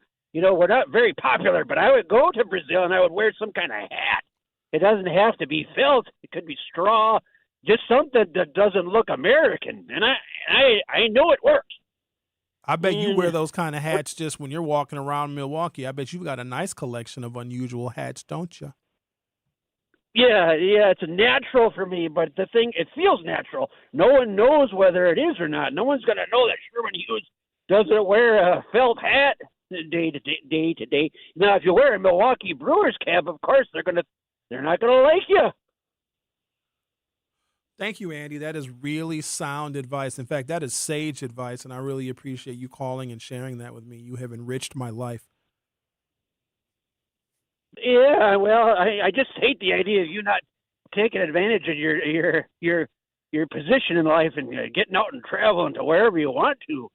And I think you'd really like Brazil, given what I've seen in the magazines or what have you. So, a lot of pretty women in Brazil. Yeah. Well, there's a lot of beaches, and they're not afraid of their bodies. Let's just say that. And can I say one thing to Bob? I have to believe that he actually knows a couple of the candidates. He's joshing. He's just fooling around. I really believe that. There's no way. I can name 4 off the top of my head. Name 4. I want to hear you name 4. You got that Hung, and you got Crowley. Those 2 are at the top of mine because I'm trying to decide between those 2. And you got that peanut butter eating sandwich eating guy Barnes, and you got the Republican. I don't know why I know his name. I think it sounds like a candy. Tiffany, and then I think there's one other Brendan or something. But those are okay. Those are the tops. All right, and you think that you might vote for? You said between Francesca Hong and who was the other one? Crowley. Crowley, I do like Crowley. Okay. So I have a tough choice. I do have a tough choice there.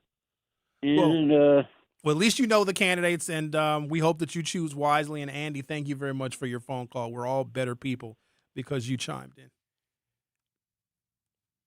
That's wild that Andy, he called Mandela the peanut butter sandwich eating guy. That's crazy to be typecast as a peanut butter and jelly sandwich eating person. I will say, if you get the proportions right between peanut butter and jelly, you can't be too heavy on the peanut butter and too light on the jelly. And also, consequently, you can't be too heavy on the jelly and too light on the peanut butter. And also, it's really about the bread. Like a nice, soft white bread. I mean, the more processed, the better. Wonder Bread is perfect for peanut butter and jelly. It's almost like a match made in heaven. So, all right, take a break, come back. Try and get this thing back on track, I suppose. I do want to give you guys some details about a proposal that I suppose is of interest should the city of Milwaukee break away from the profit-driven, privately held, but publicly traded We Energies and their, it seems, arbitrary reasons for consistently raising our rates. I think over the past couple of years now, We Energies is a monopoly, but they are also regulated by the Public Service Commission. And I think there's some legislation that also kind of curtails some of their activities. And hopefully that legislation does act in the best interest of the electric power consumers and customers that We Energies has hundreds of thousands of. They are regulated, but they have asked for rate increases that have totaled somewhere near 13% in the last couple of years. And considering that power is an absolute necessity, some feel it is unfair that they are continuing to raise their rates. And maybe We Energies is being more loyal to their profit-driven shareholders than they are to the very vulnerable people that are seriously forced. We are forced to buy our power from them. And so there is the idea of a municipally owned utility that does not have profit as its motivation. And maybe it could be a very reasonable alternative to We Energies. I got some details I'd like to share with you on the other side so that you can make a much more informed decision. The Truth with Sherwin Hughes. We'll be right back. The Truth with Sherwin Hughes returns after this on 1017 The Truth app, and 1017thetruth.com. Life's better with Drive My Way from American Family Insurance, because we know it's more than just a car. It's your escape pod, your adventure mobile, your memory maker. And we help protect the dreams that drive you. Personalize what you pay for auto insurance and you could save between 10 and 35%. American Family Insurance. Get a quote and find an agent at amfam.com. Products, pricing, and availability vary based on the way you purchase insurance and by state. Unsafe driving behaviors may increase your rate. American Family Mutual Insurance Company, SI, and its operating companies, 6000 American Parkway, Madison, Wisconsin. At Milwaukee College Prep, we believe brilliance lives in every child. Here, students are challenged, supported, and celebrated every single day. With small class sizes, dedicated teachers, and a proven track record of academic excellence, MCP is helping Milwaukee kids reach their fullest potential. Enrollment is still open for grades K-3 through 8. Apply today. Give your child a school where they'll thrive. Visit mkuprep.com or call today. Milwaukee College Prep, brilliance lives here. For 250 years, our armed forces have bravely served America. Wounded Warrior Project honors that legacy by supporting post-9/11 service members and veterans like Anthony, a Marine who was injured by a roadside bomb in Afghanistan. They carried me through my injuries, not just my physical, but my mental. And seeing other vets doing the same thing helped me tell myself, hey, you can do this. Join us in honoring warriors at woundedwarriorproject.org/America. In the United States, a vehicle is stolen every 31 seconds. About as long as this message. Luckily, you can take a few easy steps to protect your car in the same amount of time. Remove your valuables, roll up your windows, don't leave your car running unattended, lock your doors, and take your keys or fob. If you have information about a crime, call the police.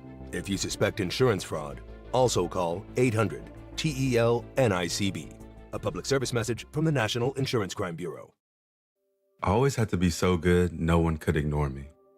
Carve my path with data and drive. But some people only see who I am on paper. The paper ceiling, the limitations from degree screens to stereotypes that are holding back over 70 million stars. Workers skilled through alternative routes rather than a bachelor's degree. It's time for skills to speak for themselves. Find resources for breaking through barriers at tearthepaperceiling.org. Brought to you by Opportunity at Work and the Ad Council. I'm Chris Jakimick. I served in the United States Air Force and I deployed 3 times. So in 2017, I was serving as an Air Force First Sergeant. Our motto in that role is my job is people, everyone is my business. But unfortunately in that year, I would lose my own brother, Lance Corporal Adam Jakimick, to suicide. The majority of veteran suicides are from guns. I store my weapons securely, not only for myself, but for my family. Store all your guns securely. Help stop suicide. My service never stops. Brought to you by End Family Fire and the Ad Council. You are listening to The Truth with Sherwin Hughes on 1017 The Truth app, and 1017thetruth.com.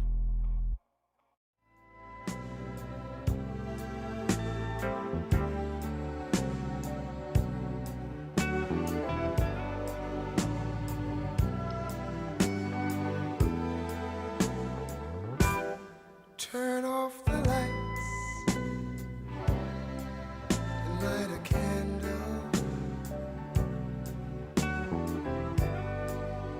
Tonight I'm in a romantic mood, yeah. Let's take a shower. Go ahead, Teddy. Shower together. Pretty sure he was gay, but that's fine. No. You can still take a shower with a man if you're a man. I mean, whatever floats your boat. Him and Luther? Oh, yeah, Luther was very gay, too. Who cares? We don't care about that kind of stuff. Had a bit of a... I guess we talked about gender a little bit last night on the Hughes Views 414 podcast. I started a little late because I forgot to push a button, and for 20 minutes I was just talking to myself. It was weird because the chat was going, because I broadcast on YouTube Monday through Friday from 7 p.m. until 8 p.m. So the chat is going, and they're just talking amongst themselves, and I'm glancing at the chat while I'm going through the different things that I'm talking about. And then somebody was like, is he okay? Maybe we should call him to make sure he's all right. And I was like, wait a second. And then the go live button was unclicked. But thank you guys for hanging in there with me. I know that I had a rough start launching my YouTube stream. I couldn't figure out the settings, and then the show would start, and then the show would drop, and I'd come back and it would drop again. But we've had a pretty consistent go of it. It's been about a month, fairly consistently, and I plan on continuing. So evenings I do essentially like a digest of what I talked about during this program, and also know that it works a lot better for some people's schedules because they simply are not available to listen and to chime in between 9 a.m. and noon, and the 7 p.m. broadcast allows them to, get the news of the day and get a condensed version of what I bloviated about for 3 hours here on 101.7 The Truth. So if you are curious and or interested, I would urge and encourage you to subscribe to the Hughes Views 414 YouTube channel. Don't cost you nothing, and you might, make a new friend. And it's uncensored as well. And we can take calls, as evidenced by Al when he calls in. And I know Al is a very polarizing fella. Some of you don't like when he calls. Some of you absolutely love when Al calls our different daytime programs here on 101.7 The Truth. And Al does, I think, a fairly good job of censoring himself, even though he's a habitual line stepper. He steps over the line fairly often. He still stays within the confines, very loosely, within the FCC rules and guidelines. But if you ever want to hear Al uncensored to where he doesn't have to hold back and he can use very colorful and sometimes quite profane and explicit language, then the Hughes Views 414 YouTube channel is for you. All right, We Energies, which we are all very familiar with here in southeastern Wisconsin because they are the company in which we get our power from. That is who we pay our bills to.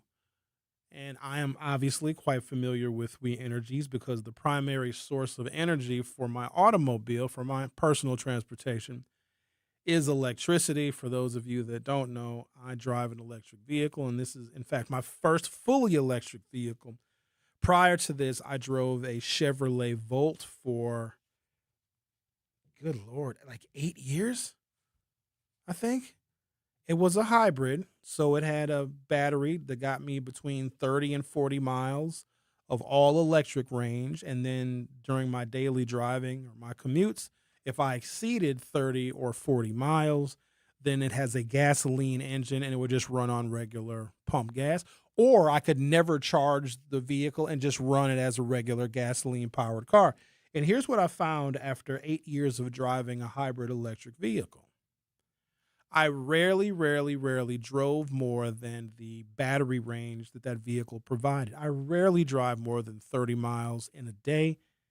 Sometimes I might not drive hardly 30 miles in a week. And so then I realized I don't need a gasoline-powered vehicle at all because I just don't drive very far.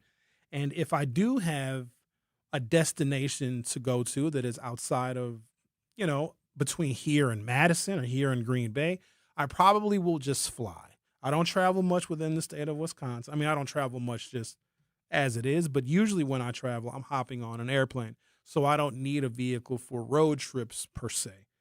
Even though I did take my electric vehicle to Madison, I did use a a supercharger for the first time, which was a very interesting experience. I said all that to say this. I'm heavily dependent on electricity.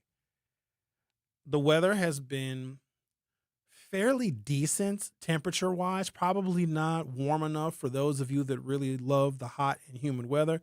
Don't worry, that is coming. We've got some 90s in the forecast sometime next week, which I think is going to be unbearable, but it also is going to require us to, use the fans. And if you have air conditioning, whether it be a window air conditioner or central air, it is going to likely require you to use those devices to keep yourself and your family cool. And that also is going to mean increased costs on your energy bills. I don't want anyone to think that I don't understand the rising price of energy, especially with everything else getting more expensive. It just seems like our dollars are not going as far as they used to. And when you have this utility, We Energies, which is the only place we can get our power, that puts the consumers at a real serious disadvantage. Now, there are other municipal power providers in other parts of the country where there is no profit motive. And if rates have to go up with some of these municipally controlled power providers, then someone may lose their reelection campaign, right? So these electric companies in other parts of the United States, if their rates go up, there's an actual person that you can hold accountable if enough people disagree with those rate hikes. And also, I suppose one of the benefits of these municipally controlled power companies is they're not motivated by profit. They are motivated by service. But it has to be noted, and I don't want these things to be confused with what the attempt will be here in Milwaukee. Those other municipal power companies are serving customers of about 10,000 people or less. If the city of Milwaukee decides to go in a different direction and has a municipally supported and provided power company, it would probably serve in excess of 500, maybe 600,000 people. So it would be probably one of the largest municipal power providers in the nation. Now, I have some details I'm going to share with you that maybe have not been released or discussed in the many conversations. This seems to be overwhelmingly supported by Democratic Socialists. And there's a reason, though. I want people to also be clear on this as well, because I don't want to shield anyone from this information. There's a particular issue that Democratic Socialists in many different forms and social democrats, there's an issue that they all have in common. And it also is the prevailing issue as to why they are suggesting Milwaukee leave its current energy provider, which is We Energy. So here's what I'm going to do. I'm going to start with a fresh segment. I'm going to take a break, come back. And we're going to dig into exactly what it would look like, how long it would take, how much money it would cost, and also why a particular group of Democrats is really organizing pretty hard around the idea of getting rid of our private profit-driven energy company, which is We Energies, in favor of one that potentially could provide maybe better service and certainly lower rates if we had a municipally controlled electrical power grid. We'll get into the details on the other side. You are listening to The Truth with Sherwin Hughes on 101.7 FM. I'll be right back. The Truth with Sherwin Hughes returns after this on 101.7 The Truth app, and 1017thetruth.com.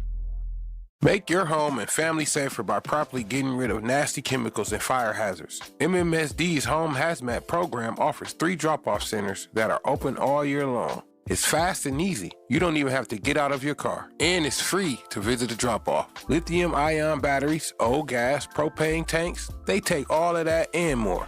For a list of things you can and cannot bring, locations and hours, go to MMSD.com. Milwaukee County residents only. No businesses. In Milwaukee County, equity means making sure everyone has a real chance to thrive. That's why the Milwaukee County Office of Equity works to help remove barriers, strengthen community connections, and support fair access to opportunities across Milwaukee County. Want to learn what they do, explore resources, or find ways to get involved? Just search Milwaukee County Office of Equity online. Milwaukee County Office of Equity, advancing equity for all Milwaukee County residents. For more information, search Milwaukee County Office of Equity online. And here's Heather with the weather. Well, it's beautiful out there, sunny and 75, almost a little chilly in the shade. Now, let's get a read on the inside of your car. It is hot. You've only been parked a short time and it's already 99 degrees in there. Let's not leave children in the back seat while running errands. It only takes a few minutes for their body temperatures to rise, and that could be fatal. Cars get hot fast and can be deadly. Never leave a child in a car. A message from NHTSA and the Ad Council. Babes, what are you doing? What? I'm just mowing the lawn. No, it's blazing hot and dry out here. Don't you remember? Smokey Bear says. Avoid using power equipment when it's windy or dry. Where'd you learn this? Oh, it's on SmokeyBear.com with many other wildfire prevention tips. Right. Thanks, honey bear. 'Cause remember, only you can prevent wildfires. Brought to you by the USDA Forest Service, your state forester, and the Ad Council. When a warrior faces adversity, he fights through it. He finds a way. Freedom isn't free. Rolling strong. Belief. Believe you can, and you will. Wheelchairs for Warriors provides mobility solutions to veterans and first responders injured in the line of duty. Join the mission and visit wheelchairsforwarriors.org. You are listening to The Truth with Sherwin Hughes on 1017 The Truth app, and 1017thetruth.com.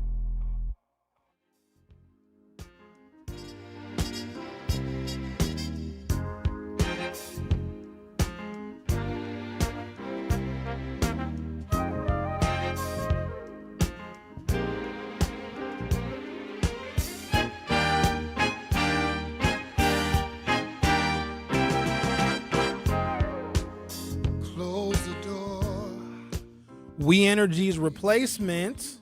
Milwaukee leaders discuss a public power plan. Milwaukee leaders discussed a proposal yesterday, June 24th, that would explore replacing We Energies with a city-run utility model. The day started with a rally outside of City Hall, followed by a Public Transportation Utilities and Waterways Review Board public hearing, where multiple people spoke in support of the proposal.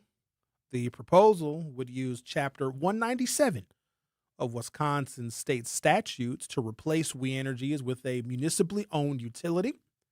Supporters say the change would improve reliability and lower rates. Please keep that in mind, that those that are supporting this monumental change say it would improve reliability and lower rates. And before I get into some more details, and I've got plenty of them, when we leave this conversation, you will know everything there is to know about the potential transition to a municipal utility. But first, don't think the city of Milwaukee will ever be and do more than what it currently is. And I would ask you this question, because this is a monumental undertaking. Because when you think about power, it's not just the power for our homes, because of course we need to have all our electricity working. Your refrigerator has to work and your lights have to work.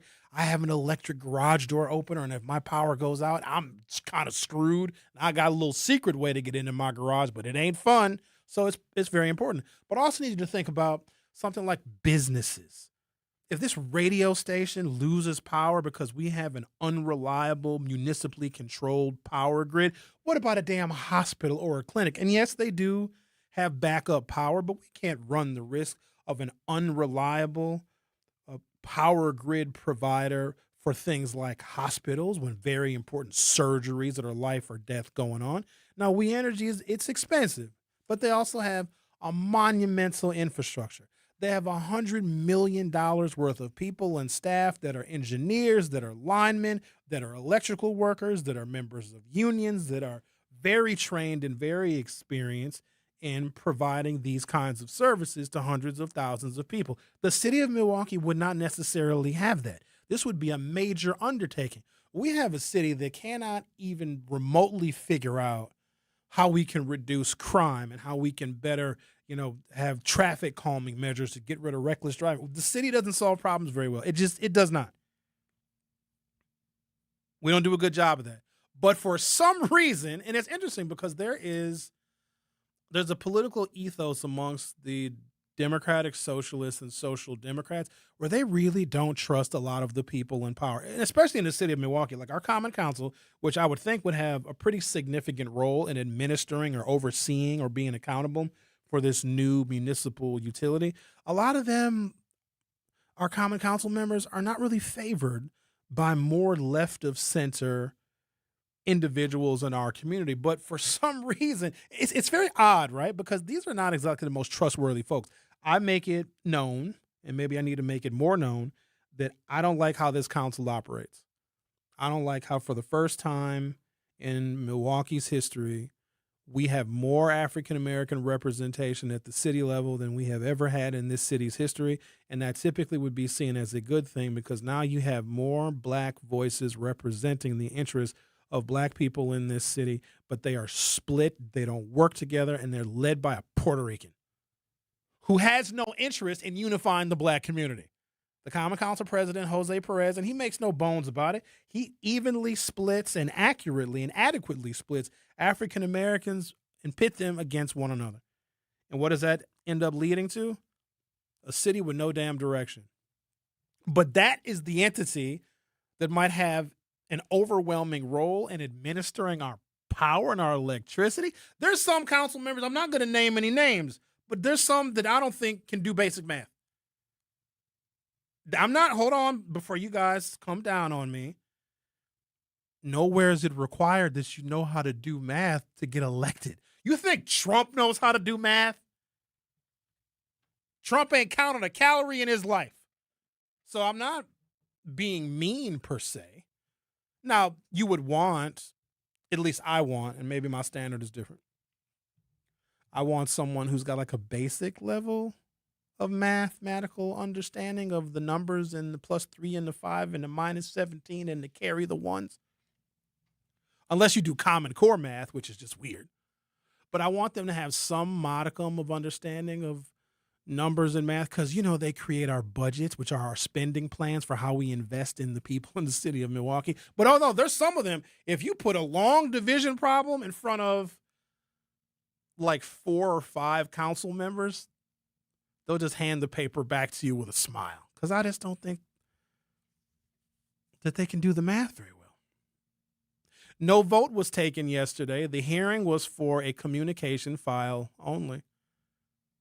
Alderman Bob Bauman and Alderman Alex Brower support the proposal, citing rising costs for customers. Alderman of the 3rd District, Alex Brower, has said We Energy has increased its rates by 25% over the last 4 years. Quote, "We're saying we've had enough with rate increases, enough with," and here's the kicker, AI data centers. We Energies has doubled and tripled down on AI data centers and support for AI data centers. So we are just frankly sick of it, Brower said. And I need you to understand that part that Alex Brower just said. He also is a Democratic Socialist, and he is the alderman of the 3rd District.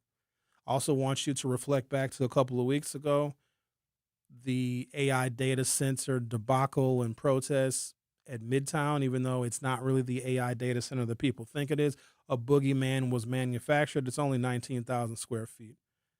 Here's something that you all need to know about Democratic Socialists, which it seems are making some pretty significant political gains all over the country and maybe potentially here, as we do have a Democratic Socialist candidate running for governor, which Bob couldn't name. They hate AI data centers with a passion, and I get it, because the whole perception of AI adds to the economic and job anxieties that people have, because people think, oh no, we're going to lose everything and lose our jobs and lose our place in the economy because of AI. There's a lot of people that feel that way. AI is here. The technology is growing exponentially every single day. And so there is a cohort of people that want to capitalize. And I get it, because this is what politics is. You've got to find a reason to scare the hell out of people, because when they are scared, they are easy to manipulate, even if you don't have a real solution. And I'll be honest with you. Wanting to stop AI data centers from being built is not a solution for the American economy. and it's not a solution for the people whose jobs may be in jeopardy because of artificial intelligence. Just being against the centers being built does not give those people who are worried about their jobs additional opportunities for employment. It seems like it's a temporary stopgap. And when people are genuinely worried and concerned that AI is going to take everything over, they may think that, oh, this political party that hates AI just like I do, that they're going to save me. No, they're not. They don't have the capacity to do that. But they are galvanizing more support by pointing at AI data centers and saying, yeah, they're going to come in here and pollute the air and pollute the water, and they're going to take up all your resources, and they're going to raise your utility bills, which very well may be true, but they're not offering any kind of alternative solution. They're just telling people who are economically disadvantaged to be afraid of these big boogeymen, but offer nothing in return. The reason why they are in support of a municipal utility, which when I get into the details of it in hour 3, I don't want to say it's impossible. Like, the mayor basically laughed at the proposal. He was just like, okay. Because the mayor has to read the fine print. And if the mayor is to take this proposal seriously, he would have to dig into the actual details of what the hell this would take. The policy, the legislation, and the lobbying. And it's not exactly a quick process. And if the mayor was to actually take this seriously, we need to break away from We Energies, he would be the one that would do a tremendous amount of the legwork to make this proposal come to fruition. But the reason behind the suggestion, and of course you can always tell people your rates are too high, and I know you don't like when We Energies raises prices, because nobody likes raising prices. It's also like when MPS tells us that our kids aren't learning and they need more money for the referendum, people vote yes for the referendum. Just like if you tell people you don't like We Energies because they keep raising your rates, people will be open to any kind of alternative, even if the alternative is fundamentally insane. Milwaukee can't control a power grid, and y'all know that. Half of the time, the traffic lights in this city don't even work. We'll have street lights go out on my street, and they'll be out for 3 months. But then we want the city to be in control. The city doesn't do stuff very well. Because I did a show, I don't know, maybe a segment or two. I don't know how long ago it was. I asked you all to name some things that the city of Milwaukee does very well. And in a handful of things that were named, those weren't even municipal functions. Those were just things that like people do really, really well. So on the other side, at the start of hour 3, I'm going to tell you each and every step of what it would take to transition Milwaukee off of We Energies and into a municipal power source. Now, remember, the reason why this is now the favorite of the Democratic Socialists is because they hate AI data centers, and We Energies provides power to AI data centers. The Truth with Sherwin Hughes will be back for hour 3. The Truth with Sherwin Hughes returns after this on 1017 The Truth app, and 1017thetruth.com. The performing arts do more than entertain. They bring the community together. From live performances and arts education to free community events, UPath helps support the organizations that keep southeastern Wisconsin vibrant. But it only happens because of people like you. Every gift helps keep the arts accessible and inspiring for the entire community. Join thousands of supporters and give today at upaf.org. UPath. One gift, regional impact. At UW-Milwaukee, students don't have to wait until college to start building their future. Roar Ready lets students K through 12th grade join in hands-on programs across campus. From science and tech to arts, sports, and more, students try new things, meet new people, and build skills that matter. Programs are led by UW-Milwaukee faculty, staff, and current students. And it's easy to register online. Get started today at uwm.edu/roarready. UW-Milwaukee. Roar Ready. Your child's future starts here. Here's the deal. We gotta set ourselves up. See, retirement is the long game. We gotta make moves and make them early. Set up goals. Don't worry about a setback. Just save up and stack up to reach them. Let's put ourselves in the right position. Pre-game to greater things. Start building your retirement plan at thisispretirement.org. Brought to you by AARP and the Ad Council. For 75 years, the Muscular Dystrophy Association's voices have thundered through the halls of Congress. For 75 years, we've willed the impossible into existence. For 75 years, the MDA community has pushed the science, shifted the narrative, and established the field of neuromuscular medicine. And until that day when this is all a thing of the past, you couldn't stop us if you tried. Join us and celebrate 75 years of breakthroughs at MDA75.org. You can't buy a best friend. You can love them, walk them, pet them, and care for them, whether they want you to or not. You can take a picture or 50. You can fly to the moon, travel the world, or just stay in bed. You can't buy a best friend like that, but you can adopt one. There are millions of pets waiting for a best friend just like you. Help us save them all at bestfriends.org. You're listening to Milwaukee Black Talk on 101.7 FM. The Truth. And 1510 AM. W269DL. Milwaukee. A Milwaukee Black media company. This is The Truth with Sherwin Hughes on 101.7 The Truth, The Truth app, and 1017thetruth.com. You know the voice. Now get the unfiltered version. When the mic goes live on Hughes Views 414, the gloves come off. Real talk, raw opinions, no corporate filters, no radio clock. Just honest conversations about Milwaukee politics, national headlines, culture, and the viral stories everybody's talking about. Join me, Sherwin Hughes, live weekdays from 7 until 8 p.m. and jump into the YouTube chat where your voice is a part of the show in real time. If it's trending, controversial, inspiring, or affecting our community, you'll hear it on Hughes Views 414. Watch, chat, share, like, subscribe.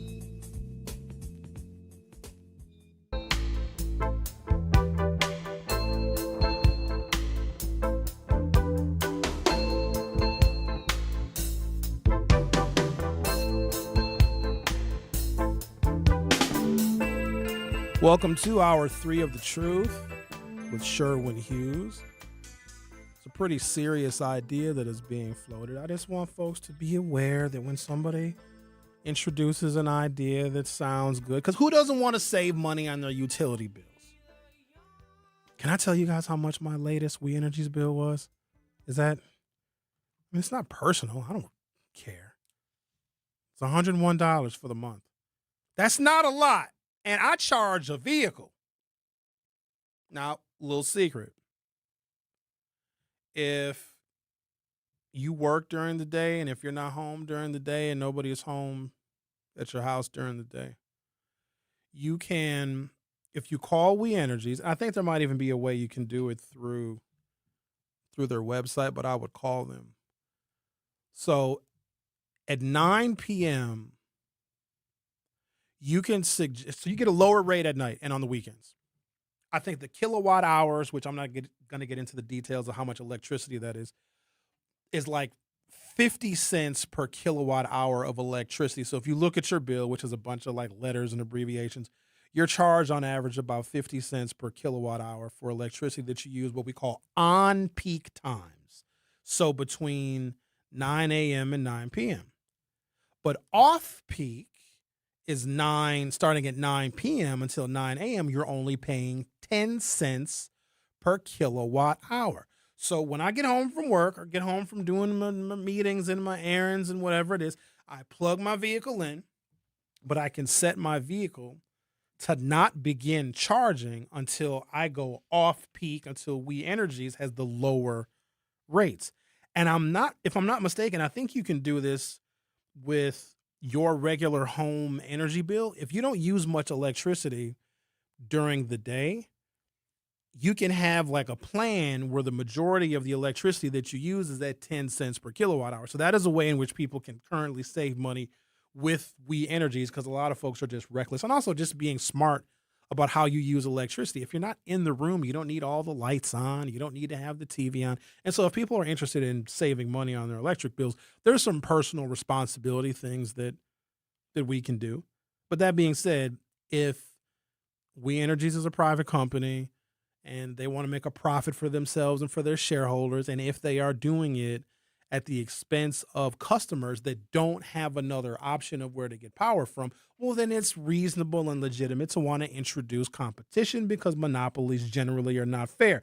But there's a real reason why. I want folks to know and understand this reason why a particular subset of Democrats want to expel We Energies, because We Energies provides power for data centers. Even if the damn data centers are not in our backyard, Democratic socialists hate AI data centers because they blame AI and the proliferation of it of really hurting the American worker, because AI may replace a lot of jobs. So that's one of their, organizing tools. They hate AI data centers, which is also a reason why they came into the 2nd Aldermanic District in a majority black community to oppose the development at Midtown. They had very little interest in what that development could bring years down the road. They just didn't like the fact that 12% of the Midtown development, a very small percentage of it, 12% of the overall square footage, would be dedicated to a computer research facility.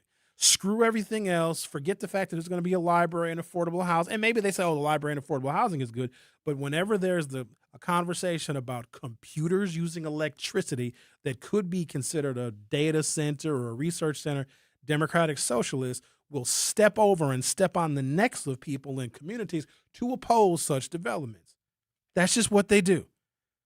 So the idea and the suggestion that we should shed We Energies as our power provider, yeah, maybe there's some legitimacy to it because they do get to raise rates, and that does cost consumers more money, and consumers don't have another power company to buy their electricity from. But know the reason why these people are behind wanting to excise We Energy. Now, let me give you the details that they're not going to share about how difficult a proposal this actually would be. Could Milwaukee stop using We Energies and create its own public electric utility? Legally, yes. Is it easy? No.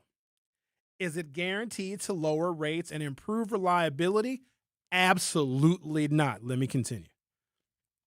In reality, Milwaukee would be attempting one of the largest municipal utility takeovers in modern American history because Milwaukee is not served by a small local utility. It is served by a major regional system operated by We Energies, which serves more than 1.1 million electric customers and is part of a larger WEC Energy Group network. Phase 1, political approval. So I'm going to give you how long this would take. And some of you might still be very committed to the idea, but if you're going to be committed to the idea, let's get all the information out there first, because here's what I don't want. For a lot of people to say, yeah, this is a great idea, and they're going to start calling their alderperson, and they're going to start letting this decision to remove Milwaukee from We Energies guide their political decisions and their voting decisions. So before you get to that level of commitment, let's talk about how long it's going to take. Phase 1, and there are at least 4 phases to this, political approval. Milwaukee would first need to, 1, do a city feasibility study. 2, legal authority under Wisconsin law, so there would be legislation that is needed at the state level, signed by the governor, and we don't even know who the damn next governor is going to be, let alone the next governor may not be in support of this proposal. Side note on that, Sarah Rodriguez, the current lieutenant governor, did cast a vote in favor of We Energies, giving them a tax loophole, and then she got caught with her pants down at a candidate forum fairly recently because she said that what she voted for to give We Energies a tax loophole, she said, oh, Governor Evers signed that bill. Sarah Rodriguez is like, oh, I'm not the only one that supported it. Here's where she screwed up. Evers vetoed the bill. Next, you would need approval from the Common Council. You would need potential state legislative changes ongoing, and it would have to go to a damn referendum. Okay? That's just phase 1. I'm going to repeat it again. The city would have to do a feasibility study. Legal authority under, like Wisconsin law, would have to first permit it. Next, you would need approval by the Common Council. Then you would need state law changes signed by the governor to allow Milwaukee to even consider exploring the idea of getting rid of We Energies. And we would need a damn referendum. All right? Before a single wire changes ownership, attorneys, engineers, accountants, and regulators would spend the next several years determining what assets are inside Milwaukee, What are those assets worth? How can they be legally acquired? We Energies might be like, yeah, we're not selling y'all the grid. We're not going to sell you 5% of it. You got to make your own grid. All of this stuff is realistic.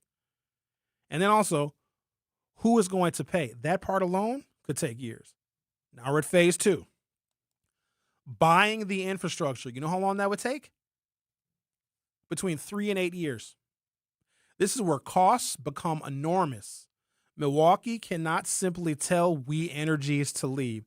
The city would have to purchase. And first of all, you know we ain't got no money, right? If you were dating the city of Milwaukee, if the city of Milwaukee hit you up in your DMs and asked you to go out on a date, you know where the city of Milwaukee could afford to take your ass on a date? A park. Couldn't even afford to buy you a coffee. If the city of Milwaukee was someone you were dating, they would suggest your first date is you go for a walk by the lake because we ain't got no money. The city cannot simply tell We Energies to leave. The city would have to purchase all of the distribution lines, all of the electrical substations, all of the transformers, all of the control systems, all of the operation centers, all of the service vehicles, all of the maintenance equipment to maintain the grid, and all of the property and easements. Potentially thousands of miles of infrastructure would need to be valued and transferred. Much of the system is integrated with regional facilities serving customers outside of Milwaukee. Determining what belongs to Milwaukee versus the broader system would be extraordinarily complex and would take years and millions of dollars. What would it cost? No one knows for sure without a formal evaluation, which I'm sure at some point we will get, but here's what we know so far. We Energy Group reports $39 billion in assets. Milwaukee contains some of the most valuable proportions of those assets. A purchase, at minimum, tens of billions of dollars. Where you gonna get the money from? Milwaukee ain't got no damn money.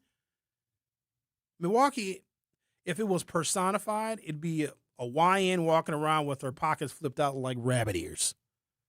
Our budget, the whole city budget for everything, is $2 billion. To purchase, to start the conversation about purchasing the We Energies assets just to power Milwaukee, $10 billion. So we need 5 city budgets worth of money. And this doesn't even hire the engineers. So when the power goes out and you need somebody to go and fix the power line, you want to see Russell Stamper climbing up a damn electricity pole and fixing the wire. I'm the alderman. I'm over here. I'm going to fix the electricity. You know how in the cartoons when somebody touches 2 live electricity wires and you like see their skeleton? That'd be Russell Stamper up there on the pole. Oh, damn, I just got electrocuted. Milwaukee contains some of the most valuable portions of the assets in the system. A purchase could easily run into the tens of billions of dollars. Many municipalization efforts around the country have spent tens of millions of dollars simply fighting over the valuation before they can actually buy any part of the infrastructure. The funding source would likely be municipal bonds, revenue bonds, and utility debt. You know what that means? They're going to raise your taxes, boo-boo. You think your We Energies rates are high now? Wait until they have to raise their property tax levy every single year to finance the debt that the city would have to take out to even start the fight to buy We Energies assets. Ultimately, ratepayers would repay that debt through future utility bills. So whatever money we would save wouldn't be for a generation or more. Phase 3, create a utility company. This part right here would take 5 years. Once acquired, Milwaukee would need to create either an elected utility board of commissioners, appointed commissioners, and city council oversight.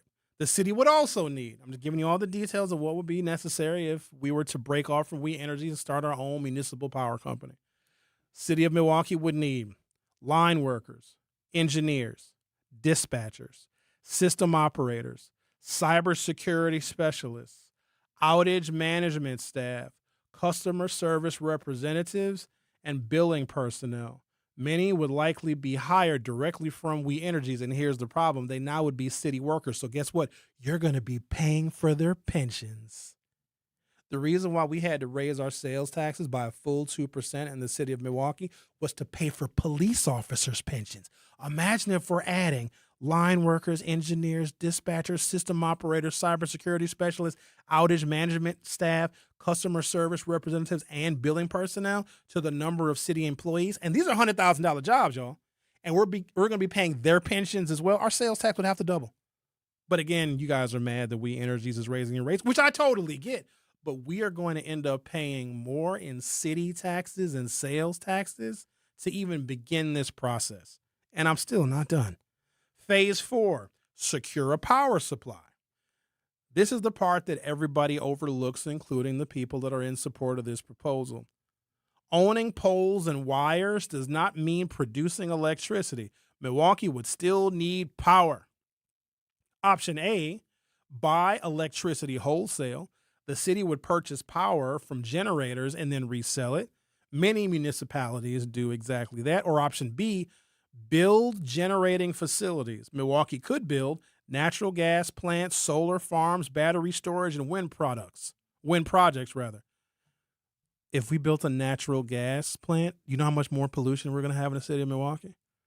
If we have to have battery storage facilities, those are like data centers. Yeah, that's right. The people that hate the data centers would need a damn data center if we're going to break away from We Energy. Ain't nobody thought about that part.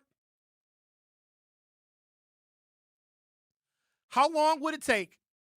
I'm going to take a break, come back. I'm going to tell you exactly how long it would take before we could actually have our own power utility here in the city of Milwaukee. So we know the cost is probably going to exceed $20 billion, which, of course, you were going to pay for in increased sales taxes and property taxes and increased utility bills.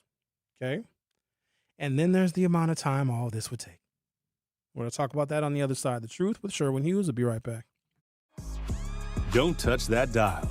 The Truth with Sherwin Hughes will be right back on 1017 The Truth, The Truth app, and 1017thetruth.com. Talking about guns with others might not always feel comfortable, but it could save a life. Here's a way to start a conversation. Your family is going over to your neighbor's home for dinner for the first time. How would you ask if there are any unlocked guns in the home? Hey, we're so excited for tonight. Before we come over, though, may I ask if there are any unlocked guns in your home? Our guns are stored securely, locked in a safe that the kids can't access. Awesome. Learn how to have the conversation at agreetoagree.org. Brought to you by the Ad Council. Wherever there's a need in our communities, there's a United Way. Improving lives so everyone can thrive. Where more people can gain access to health care and nutritious food for their tables. Where more community members can benefit from financial education and get connected to local resources for housing support. And where children are given more chances to reach their full potential. Community is where we find our strength and where we share our hope. United is the way. Visit unitedway.org. Are people around me safe when I vape? Science does not support that belief. Exhaled vape emissions linger in the air, affecting indoor air quality and bystanders in the same space through secondhand exposure. Vaping emissions can also accumulate on clothes, hair, dust, and furniture, leading to exposure risks to bystanders of all ages. And vaping around a pregnant person can lead to serious health impacts on fetal and childhood development. Enough with the puff. Learn more at ul.org/vaping. My mom has decided to learn to paint, and she's good. My dad's now into creative cuisine, and I've already put on 6 pounds. Learning new things comes with age. My mom, she started forgetting my name and what we're talking about. Forgetting well-known things doesn't. Memory loss may be a sign of Alzheimer's disease. Early detection gives you and your loved one time to plan for the future. Learn the warning signs of Alzheimer's at 10signs.org. Brought to you by the Alzheimer's Association and the Ad Council. Don't act like that. Don't wear that. Don't think that. I've heard everything you tell yourself every time you felt different. And I want you to know that you can be vulnerable and powerful. That taking care of your mind is taking care of everyone you love and who loves you. Love your mind. Find mental health resources at loveyourmindtoday.org. Brought to you by the Huntsman Mental Health Institute and the Ad Council. The possibility of lung cancer can be pretty scary, especially if you're one of approximately 8 million current or former smokers at high risk. That's why SaveByTheScan.org wants you to know that now there's a breakthrough low-dose CT scan that can detect lung cancer early, and it only takes 60 seconds. You stop smoking, now start screening. For an easy quiz to see if you're eligible, visit SaveByTheScan.org. It could save your life. SaveByTheScan.org is brought to you by the American Lung Association's Lung Force Initiative and the Ad Council. This is The Truth with Sherwin Hughes on 1017 The Truth, The Truth app, and 1017thetruth.com. If I ever fall in love again, I'll be a friend. It's gonna be a friend. I ever fall in love again, I'll be a friend. Yeah. I like them cool and kinda cocky, not too much to make it move. And try to lock me, try to take away the jewels. You cannot stop it, gotta understand the rules. I've been the type to wear the heart on my sleeve. Been the one to always choose the wrong plea. Not the type to ever see me lonely. I keep my socks on during loving. In and out, baby, in and out, can't. Shout out to DJ Brother Z. He made me a fresh Mandela. He made me a he got the ratio right too. You got to get the right ratio. Is that grape jelly? If not grape, what is it? Strawberry, he says. Ooh, strawberry. I got me a strawberry Mandela. Mandela's never tasted so good. Pause! Speaking of which, hi, Al. How are you? I'm doing good, but since you brought Mandela up, you should ask Mandela Barnes to come on your show. Because, you know, he got these ads going out talking about the first African-American governor trying to be. So maybe he can explain to the Black Trust, since it's power and trust, what he going to do for black folks. And then you should ask Crowley also to come on to your show. And then he can explain what's up with that blue promotional. You know, Fraggle Rock with the eyes and the teeth. He can come on here and explain what he gonna do for black people, because this is in Black We Trust. Moving forward, I know y'all talked about We Energies. Now, if I'm not mistaken, I think Racine controls or runs We Energies for Milwaukee, because I remember when I used to call the 1-800 number, they would give me the 286 number because they said Racine controls what goes on in Milwaukee, and they've been controlling it since 2008. And I recall I had asked the young lady on the phone, why the hell is Racine controlling anything for goddamn Milwaukee? And she said, well, I can't comment on that.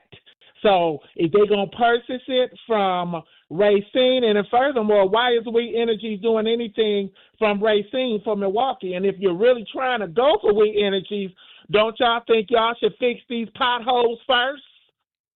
Before it seems like y'all got y'all standards and your priorities effed up. You need to fix the streets first. You going for the big fish, and you can't even get the bluegills out the pond yet. So we need to figure all that out. Bam, bam, boom. We got all these potholes over the city, but somebody want to try to purchase We Energies. Now, ain't Milwaukee the biggest trick? Don't all our money goes out to all these places, and ain't everybody eating off Milwaukee? Yes. Is that true? That's true, yeah. Okay, so why is they trying to go for the big fish? We're just like the congregation to the pastor. That's right. We're nothing but his whores and his prostitutes that pay him every Sunday. So why the hell is we trying to purchase We Energies and we can't even take care of the little bull sugar honey iced tea that we hit every freaking day and night? Explain that to me, and I'll hang up and listen. But since we have two black governors running, and this is Black Trust, they can scoot they black ass to the trust. Because then they come on the other show, the other 12 o'clock show or something like that. I think so. Well, they can scoot right on to your show, because your show is educational, okay? And you can ask them, see, because I know on other shows, you know, they don't really get down and dirty. They don't really get down in the trenches and ask them things that make them feel uncomfortable. We want to know. Thank you, Al. That's it. We want to know. Don't tell us what we want to hear. Tell us what we need to know. So either we'll rock with you or we'll let you rot like a dead raccoon and a dead possum on a Mississippi dirt road. Because, you know, after you run over them, the stinking funk from the death is all on the bottom of the car that you can smell for the next 15 miles until you hit another pothole. I want you to have yourself a good day, okay? I'm going to go get me something to eat. Okay. Bye-bye. Bye-bye.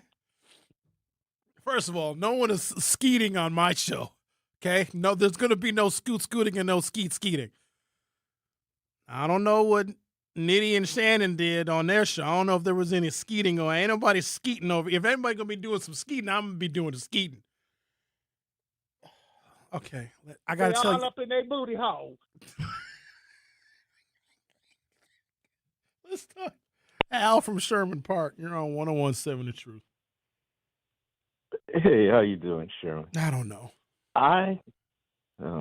This idea about running our own power plants, especially from Democratic Socialists, they don't understand anything. They have the mindset of toddlers. They think everything is easy. And I'm saying this from the standpoint, I used to be a summer employee at the power plant for We Energies, and my father was an engineer for the power plant. You can't have just one power plant. You're going to have at least 3 covering the city of Milwaukee. Because if one power plant goes down, for instance, the Valley Power Plant down there by Pottawatomie has 2 generators. And my father was responsible when they had to you have to alternate the generators. Sometimes you have to take one out of service for a year because you have to deconstruct it, inspect it, repair parts, and put it back together. So when that's down, you may have to rely on the Oak Creek power plant to make up the output difference that would have been if 2 generators are running at the Valley Power Plant. So we're probably going to have 3 around the city if one power plant is out, and you got to shift the power around to different stations. Do you think we can rely on the city of Milwaukee to restore our power when it's out, when they can't even put in the working lights and get the streets fixed? And the investment that we'd have to put in, the billions of dollars to have 3 power plants and all the engineers to run it and all the trucks, we'd have to go to a bonding situation. Do you think we could afford the bond for the investment for 3 power plants to power our city? No, I don't know. You bring up good points. Thank you for your call. You have a good day. All right, you too. Looking at municipalization efforts around the country. Municipalization. That's the term. The feasibility study in Milwaukee would take between 1 to 2 years. The legal challenges would take between 2 and 5 years. The asset valuation, buying the assets from We Energy and transferring them to Milwaukee would take another 1 to 3 years. Financing would take 1 to 2 years. The full transition for the rest of the things to take place and to fall in place for Milwaukee to start operating its own power company would take an additional 1 to 3 years. Best case scenario, 7 years. More realistic, 15 years. It's going to take 15. And in the meantime, We Energies be like, oh, you want to leave me? You want to leave us? Rate hike, rate hike, rate hike, rate hike, rate hike, rate hike, rate hike. You want to leave, Daddy? Let's talk to the town. You're on 101.7 The Truth. How are you? How you doing, sir? I'm doing well. What's on your mind? Okay, first off, what I'll say, the other hosts, they just getting their feet wet in it. You know what I'm saying? So give them time. Give them time. That's right. They give them time. You know what I'm saying? Now, because, you know, and going against like a governor or whatever like that, you know what I'm saying, that already got his ducks in a row, know his talking points and all that stuff, and know where to lead the conversation. Just give them time. They're going to learn. Let them get their reps. Like in football, look at the tape, get better, and they will get better. both of them. But I like the young flavor that they coming with though, because it's different points of view or whatever like that. Hey, we're rebuilding, aren't we? The time, just like the Bucks, we rebuilding. We got some draft picks. Got some young talent, some young, hungry talent. Yes. That's exactly right though. Now about this data center situation, and I'm gonna try to make it a broader point to the Democrats. This is like this right here, this talk right here. This the reason why we gonna lose. It's the reason why we gonna lose, bro. Because we can't get together. See with the other side, they gonna play whatever play they want to play, but they gonna be together with it. Even if the far right or the far or center of their party don't agree with it, they can shut up and be like, all right, just like how Donald Trump did. Donald Trump did that yesterday. They had a bill coming up. He was in trouble with the bill. He went down there. He got his people together. They killed the bill, or they did. I forgot the details about it, but they did what they were supposed to do. See, with the Democrats, it ain't. Of course, it's like negotiation. Of course, we ain't gonna take it over. Of course, we can't take it over. But that's heat. That's heat on We Energies, because you've been knowing. You just call We Energies daddy. We Energies been pimping us forever. They do what they want. And with these data centers, I've been around the country with my family, going to different especially down south, Memphis and New Orleans and all that like that. They doing the same thing, bro. They putting up data centers, and the data centers is right by the water.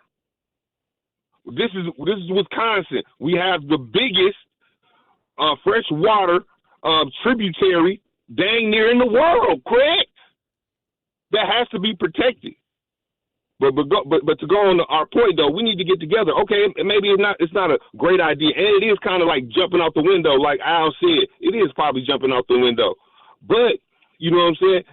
Let's calm down on the rhetoric against our people all the time, because like it or not though, they're on our side. People might not want to hear democratic socialists, but at the start of it, it's Democrat. They're Democrats. That's how we gonna win, by getting it together, man. All right. That's my time. Peace. Okay. Talk about going around the block to get next door. Let's take a break. Come back, Gene. We'll get to you next. We appreciate your patience, Gene. We've had some interesting calls so far. Gene will be up next. The Truth with Sherwin Hughes will be right back. Don't touch that dial. The Truth with Sherwin Hughes will be right back on 1017 The Truth, The Truth app, and 1017thetruth.com. Life's better with American Family Insurance, because we know you love working weekends. If it means working on your dream home, both inside and out. And we're here to help protect those dreams so you can enjoy peace of mind. Save up to 40% when you bundle home and auto. American Family Insurance. Get a quote and find an agent at amfam.com. Products, pricing, and availability vary based on the way you purchase insurance and by state. Some exclusions apply. American Family Mutual Insurance Company, SI, and its operating companies, 6000 American Parkway, Madison, Wisconsin. I walk on the shoulders of giants who have come before me. I am ASAP and Maya Angelou. I am Marva Collins and Frederick Douglass. From A to Z, I celebrate, emulate, and commemorate their example. This is part of the Declaration of Excellence Milwaukee College Prep Scholars recite, not just during Black History Month, but each and every morning, because our students don't just honor history, they're determined to shape it. Enroll your scholar at MilwaukeeCollegePrep.com. Reading aloud to children sharpens their listening skills, expands their vocabularies, and nurtures a lifelong love of reading. That's why Reading is Fundamental, the nation's leading children's literacy nonprofit, offers free monthly read-alouds by popular authors through its Rally to Read program. Visit rallytoread.org to watch the read-alouds and discover exciting reading activities for school and home. Visit rallytoread.org today. We asked parents who adopted teens to share their journey. When I met both of them, it was like my missing pieces were found. Like it was just like an instant, these are my kids. If you're considering adopting a teen, just do it. Kids need families. I don't care the age, everybody deserves a family. Learn about adopting a teen from foster care. Visit adoptuskids.org to learn more. A message brought to you by Adopt US Kids, the U.S. Department of Health and Human Services, and the Ad Council. Not completing high school is more of a social thing than it was an academic thing. Even though all these years have passed, I still had that longing to have my diploma. At age 30, Carissa finished her high school diploma. If you're even considering getting your high school diploma, you can do it. No one gets a diploma alone. If you're thinking of finishing your high school diploma, you have help. Find free adult education classes near you at finishyourdiploma.org. That's finishyourdiploma.org. Brought to you by the Dollar General Literacy Foundation and the Ad Council. Hear that? That's the sound of your life. Perfectly imperfect. Beating in rhythm to the world you've created. But every time you drive after drinking, the music gets drowned out. Your life sounds pretty great. Don't let a buzz ruin it. Buzz driving is drunk driving. Don't drive buzzed. A message from NHTSA and the Ad Council. You are listening to The Truth with Sherwin Hughes on 1017 The Truth app, and 1017thetruth.com.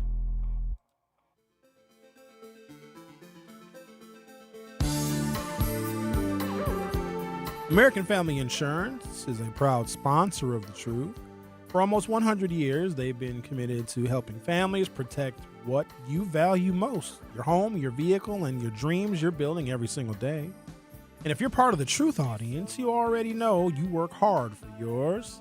That's why having the right protection in place matters. American Family helps you stay ready for whatever life brings so you can focus on moving forward.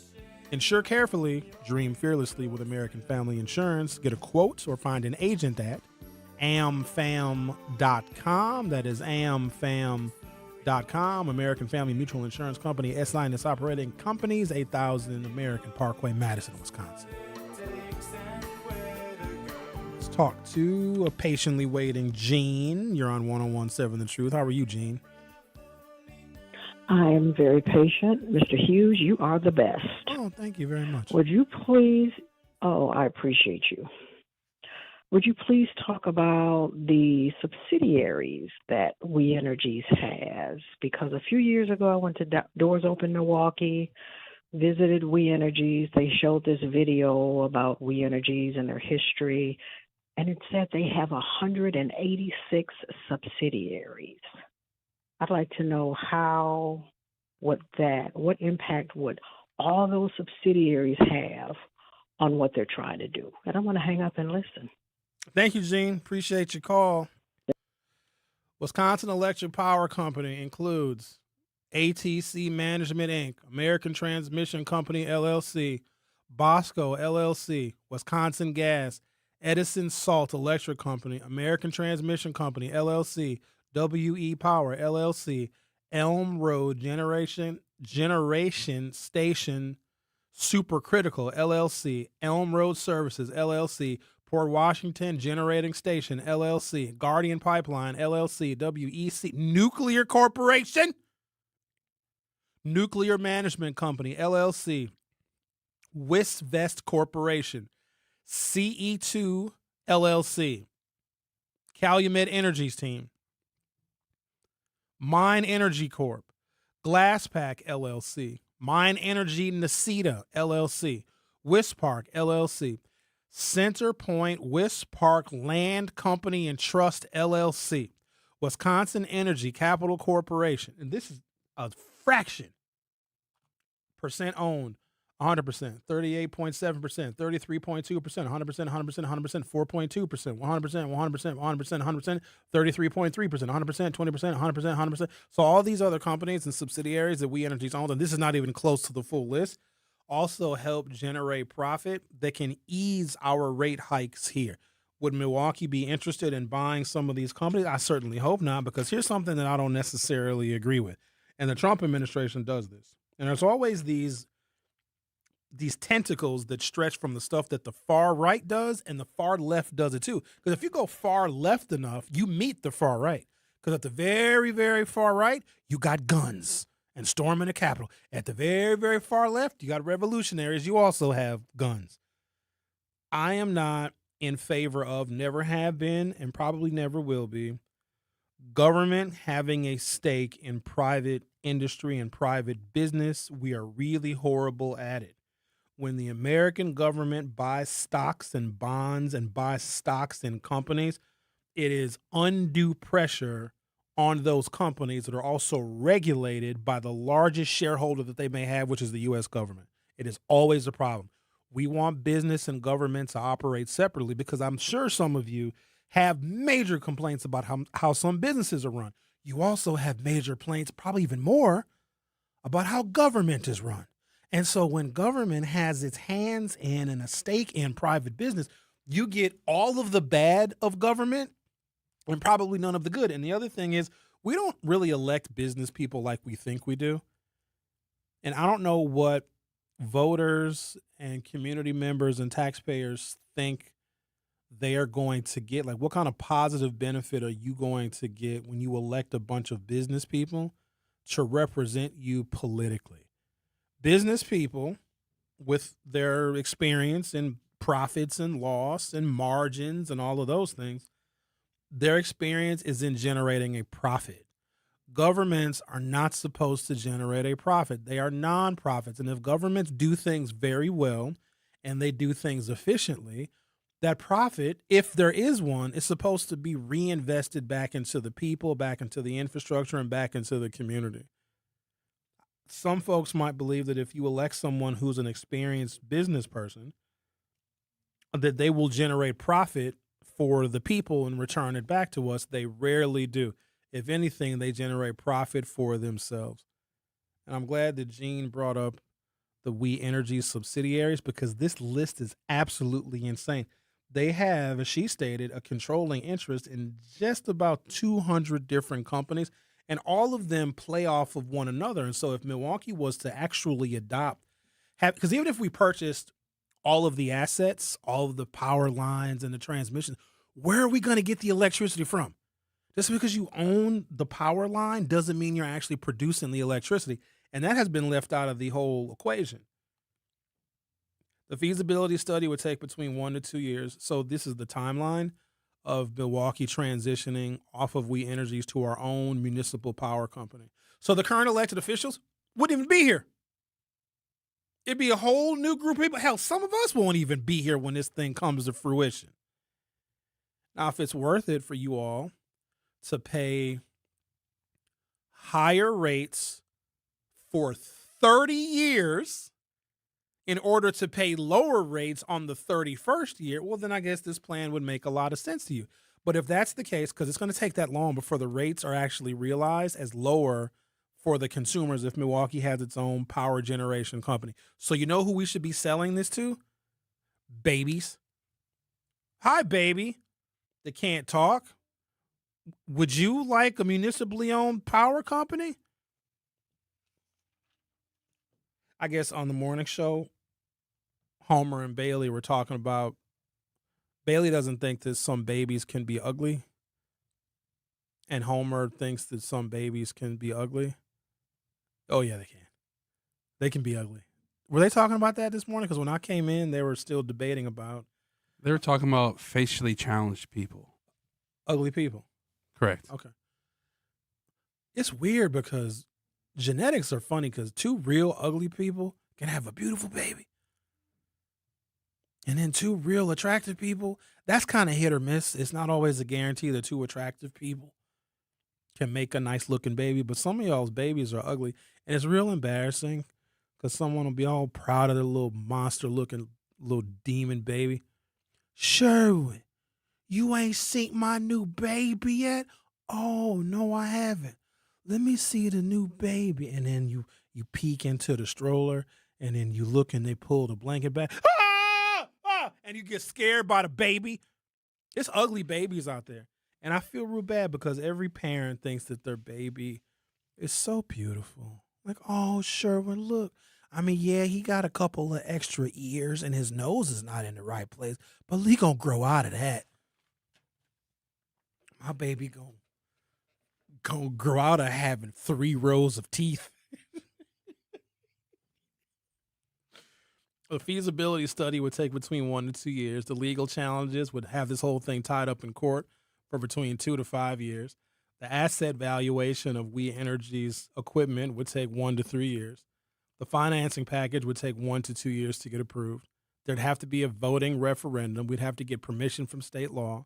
There would have to be actual state legislation passed by both houses of the legislature and then signed by the governor. We don't even know who the next damn governor is going to be.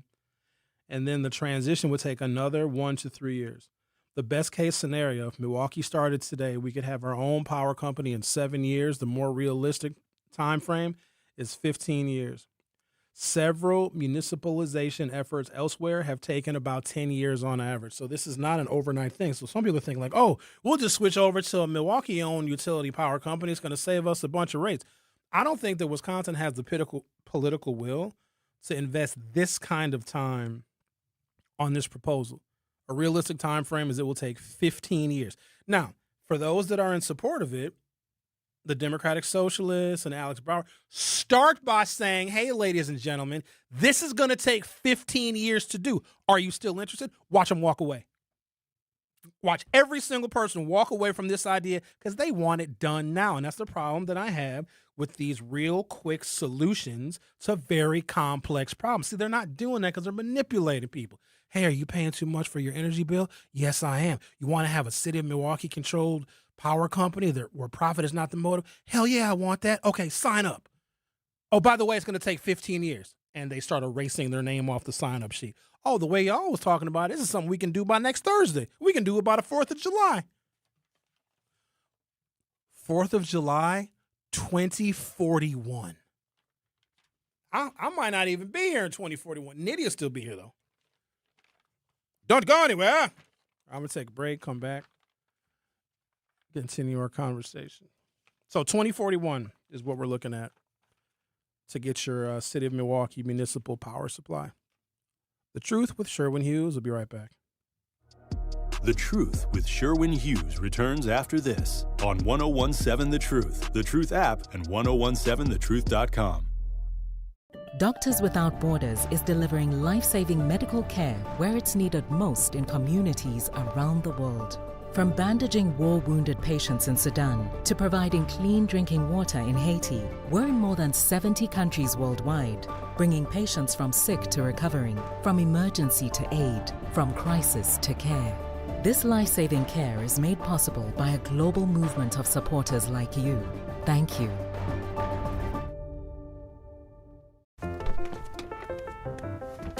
Mommy, can I sit in the front seat just this one time? Please, please, please. No, not yet. But why? Because I love you, and you're just not ready yet. Now, get in the back so I can get you in your car seat, please. Putting your kids in the right seat for their age and size is an act of love. Check that your kids are in the right seat at NHTSA.gov/the right seat. Love protects. A message from NHTSA and the Ad Council. In sitcoms, when someone has a problem, they just blurt it out and move on. Well, I lost my job and my parakeet is missing. How was your day? But the real world is different. Managing life's challenges can be overwhelming. So, what do? We get support.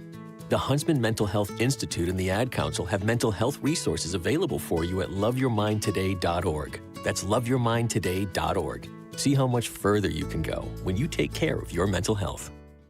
For 250 years, our armed forces have bravely served America. Wounded Warrior Project honors that legacy by supporting post-9/11 service members and veterans like Anthony, a Marine who was injured by a roadside bomb in Afghanistan. They carried me through my injuries, not just my physical, but my mental. And seeing other vets doing the same thing helped me tell myself, hey, you can do this. Join us in honoring warriors at woundedwarriorproject.org/America. In the United States, a vehicle is stolen every 31 seconds, about as long as this message. Luckily, you can take a few easy steps to protect your car in the same amount of time. Remove your valuables, roll up your windows, don't leave your car running unattended, lock your doors, and take your keys or fob. If you have information about a crime, call the police. If you suspect insurance fraud, also call 800-TEL-NICB. A public service message from the National Insurance Crime Bureau. This is The Truth with Sherwin Hughes on 1017 The Truth app, and 1017thetruth.com.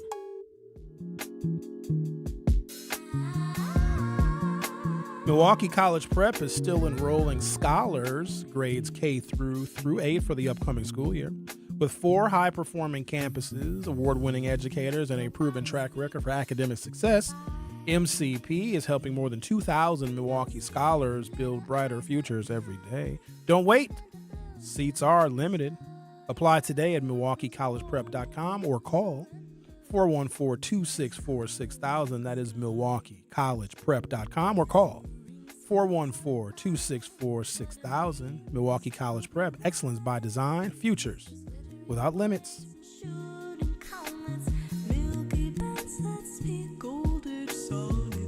I probably should disclose something. We Energies is a sponsor of 1017 The Truth.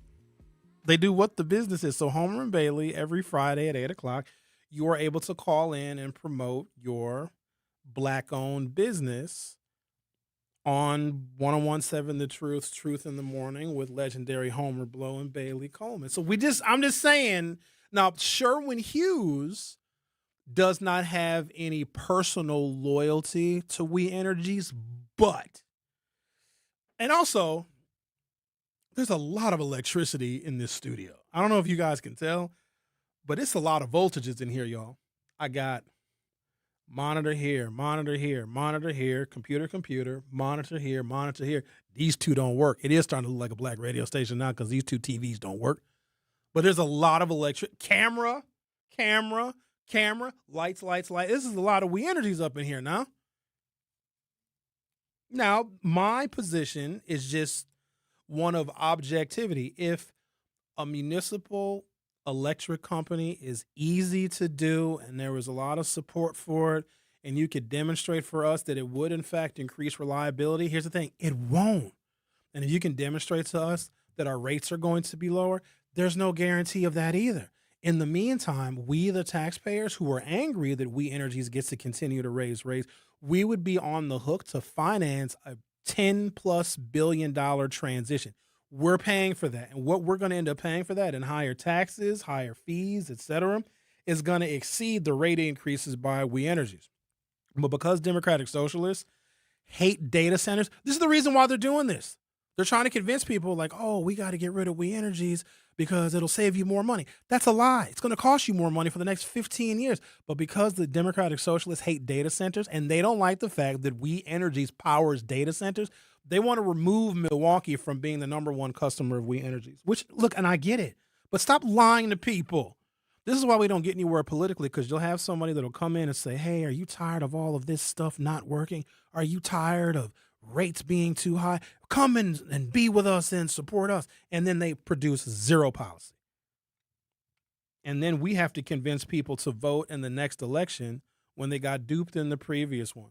They're also taking advantage of something that is easy to do in America. You take advantage of the fact that people don't know any better. They don't do any research. And they trust folks when they come into their community and they're very motivated and they're having a rally and a protest. It's really easy to get behind something like that because it looks like something is really happening. It's a manipulation to get you to vote. And no one political faction has a monopoly on that. If you can intimidate people or scare people or prey on their anxieties and fears, you can make them do anything. If you tell a bunch of people in this country that their problem really is migrants coming from third world countries and that's the reason why they don't have a job, then those people will believe that and they'll end up hating the migrants. If you tell people that black people are getting all these jobs that they don't qualify for, that they shouldn't get because of DEI and affirmative action, DEI and affirmative action will be overturned. If you don't like welfare because you think the people that get it don't apply themselves and they're lazy and they're eating off of the taxpayers and we need to cut these SNAP benefits, this one is a little more tricky. I have said on countless occasions that there are more white people in America that receive some kind of welfare benefit whether it be a child care subsidy, energy assistance, Section 8, SNAP benefits. There's a whole bunch of different kinds of public benefit. And now, obviously, because there are more Caucasian people in the United States, there are more white people getting welfare than there are black people, period. Also, 75% of African Americans don't qualify for any kind of public benefit because y'all make too much money. Y'all need to start pretending like you ain't rich. Some of y'all pretending to be poor. I know it's plenty of black folks with money over here pretending like you broke. You don't need reparations. You already got it in your pocket in cash. If you want to get rid of welfare, keep in mind that welfare is used by white people. Also, here's another one. There's more white single mothers than any other race. You think white fathers don't go out for milk and don't come back? White fathers be doing that too. Honey, I'm just going to go down to the store and get a quart of milk. I'll be right back. And he don't come back because he runs off with Shaquanda. The majority of single mothers in America are actually white women. But here's the trick of all tricks. Republicans don't like welfare. They don't want anybody to get it, even though a lot of times it's their constituents that are the biggest beneficiaries of it, including corporate welfare, because that's really the biggest one. But if you want to turn America against welfare, like you turn America against immigrants and migrants, like we've turned America against diversity, equity, and inclusion, the way we've turned America against affirmative action, all you have to do, how this works, I have no idea. I got to give it to the Republicans. If you want to turn public sentiment against welfare, so any kind of SNAP benefits, and Trump, they ended it for a while, right, when they had that government shutdown. All you have to do is tell the country that black people benefit from it. You know how insane that is that people believe that? I also want you to keep in mind how easy it is to manipulate people in this country and to manipulate voters. A little while ago, I told you that the majority of the people that receive some kind of public benefit are white people. Welfare was created because of poor white people. Public housing was created in this country because of poor white people. It was never because of black people. The government never went that far to help out black people. All of that stuff was created to help ease the poverty and the suffering of white people, mostly during the Great Depression. But if you want white people who benefit from welfare to also not like welfare, tell a white welfare recipient that black people are benefiting from it more than they are, and they too will be against it, and it works. That blows my mind every single time. You got some families, they live exclusively on welfare. But boy, oh boy, those blacks sure are getting welfare as they're running to the mailbox to get that welfare check. I want some welfare. I need it to deal with people like Bob. I need a disability check. I'm going crazy. Send me a crazy check. Don't worry, I'll still come to work. Give me my how much is a crazy check? I guess I shouldn't call it that. That's not nice to call it a crazy check. What is that? It's a disability check when you ain't got all your scruples. The government says, here, don't leave the house. Just stay here and be crazy. Here's some money. I sit at home in my underwear, mismatched socks, and just order off of Amazon all day. Thank you guys for listening. The lunch break is up next. The African American Roundtable, black-led organization on Milwaukee's far northwest side, has launched a safety campaign rooted in the basic need of food access. It's called Feed the Change MKE. Through community engagement, AART learned that easy access to and education about locally sourced and fresh food would help people feel healthier and safer. Also, local food providers need to learn how to engage the community, build awareness, and stay in our community long-term. So Feed the Change MKE encourages people to know, grow,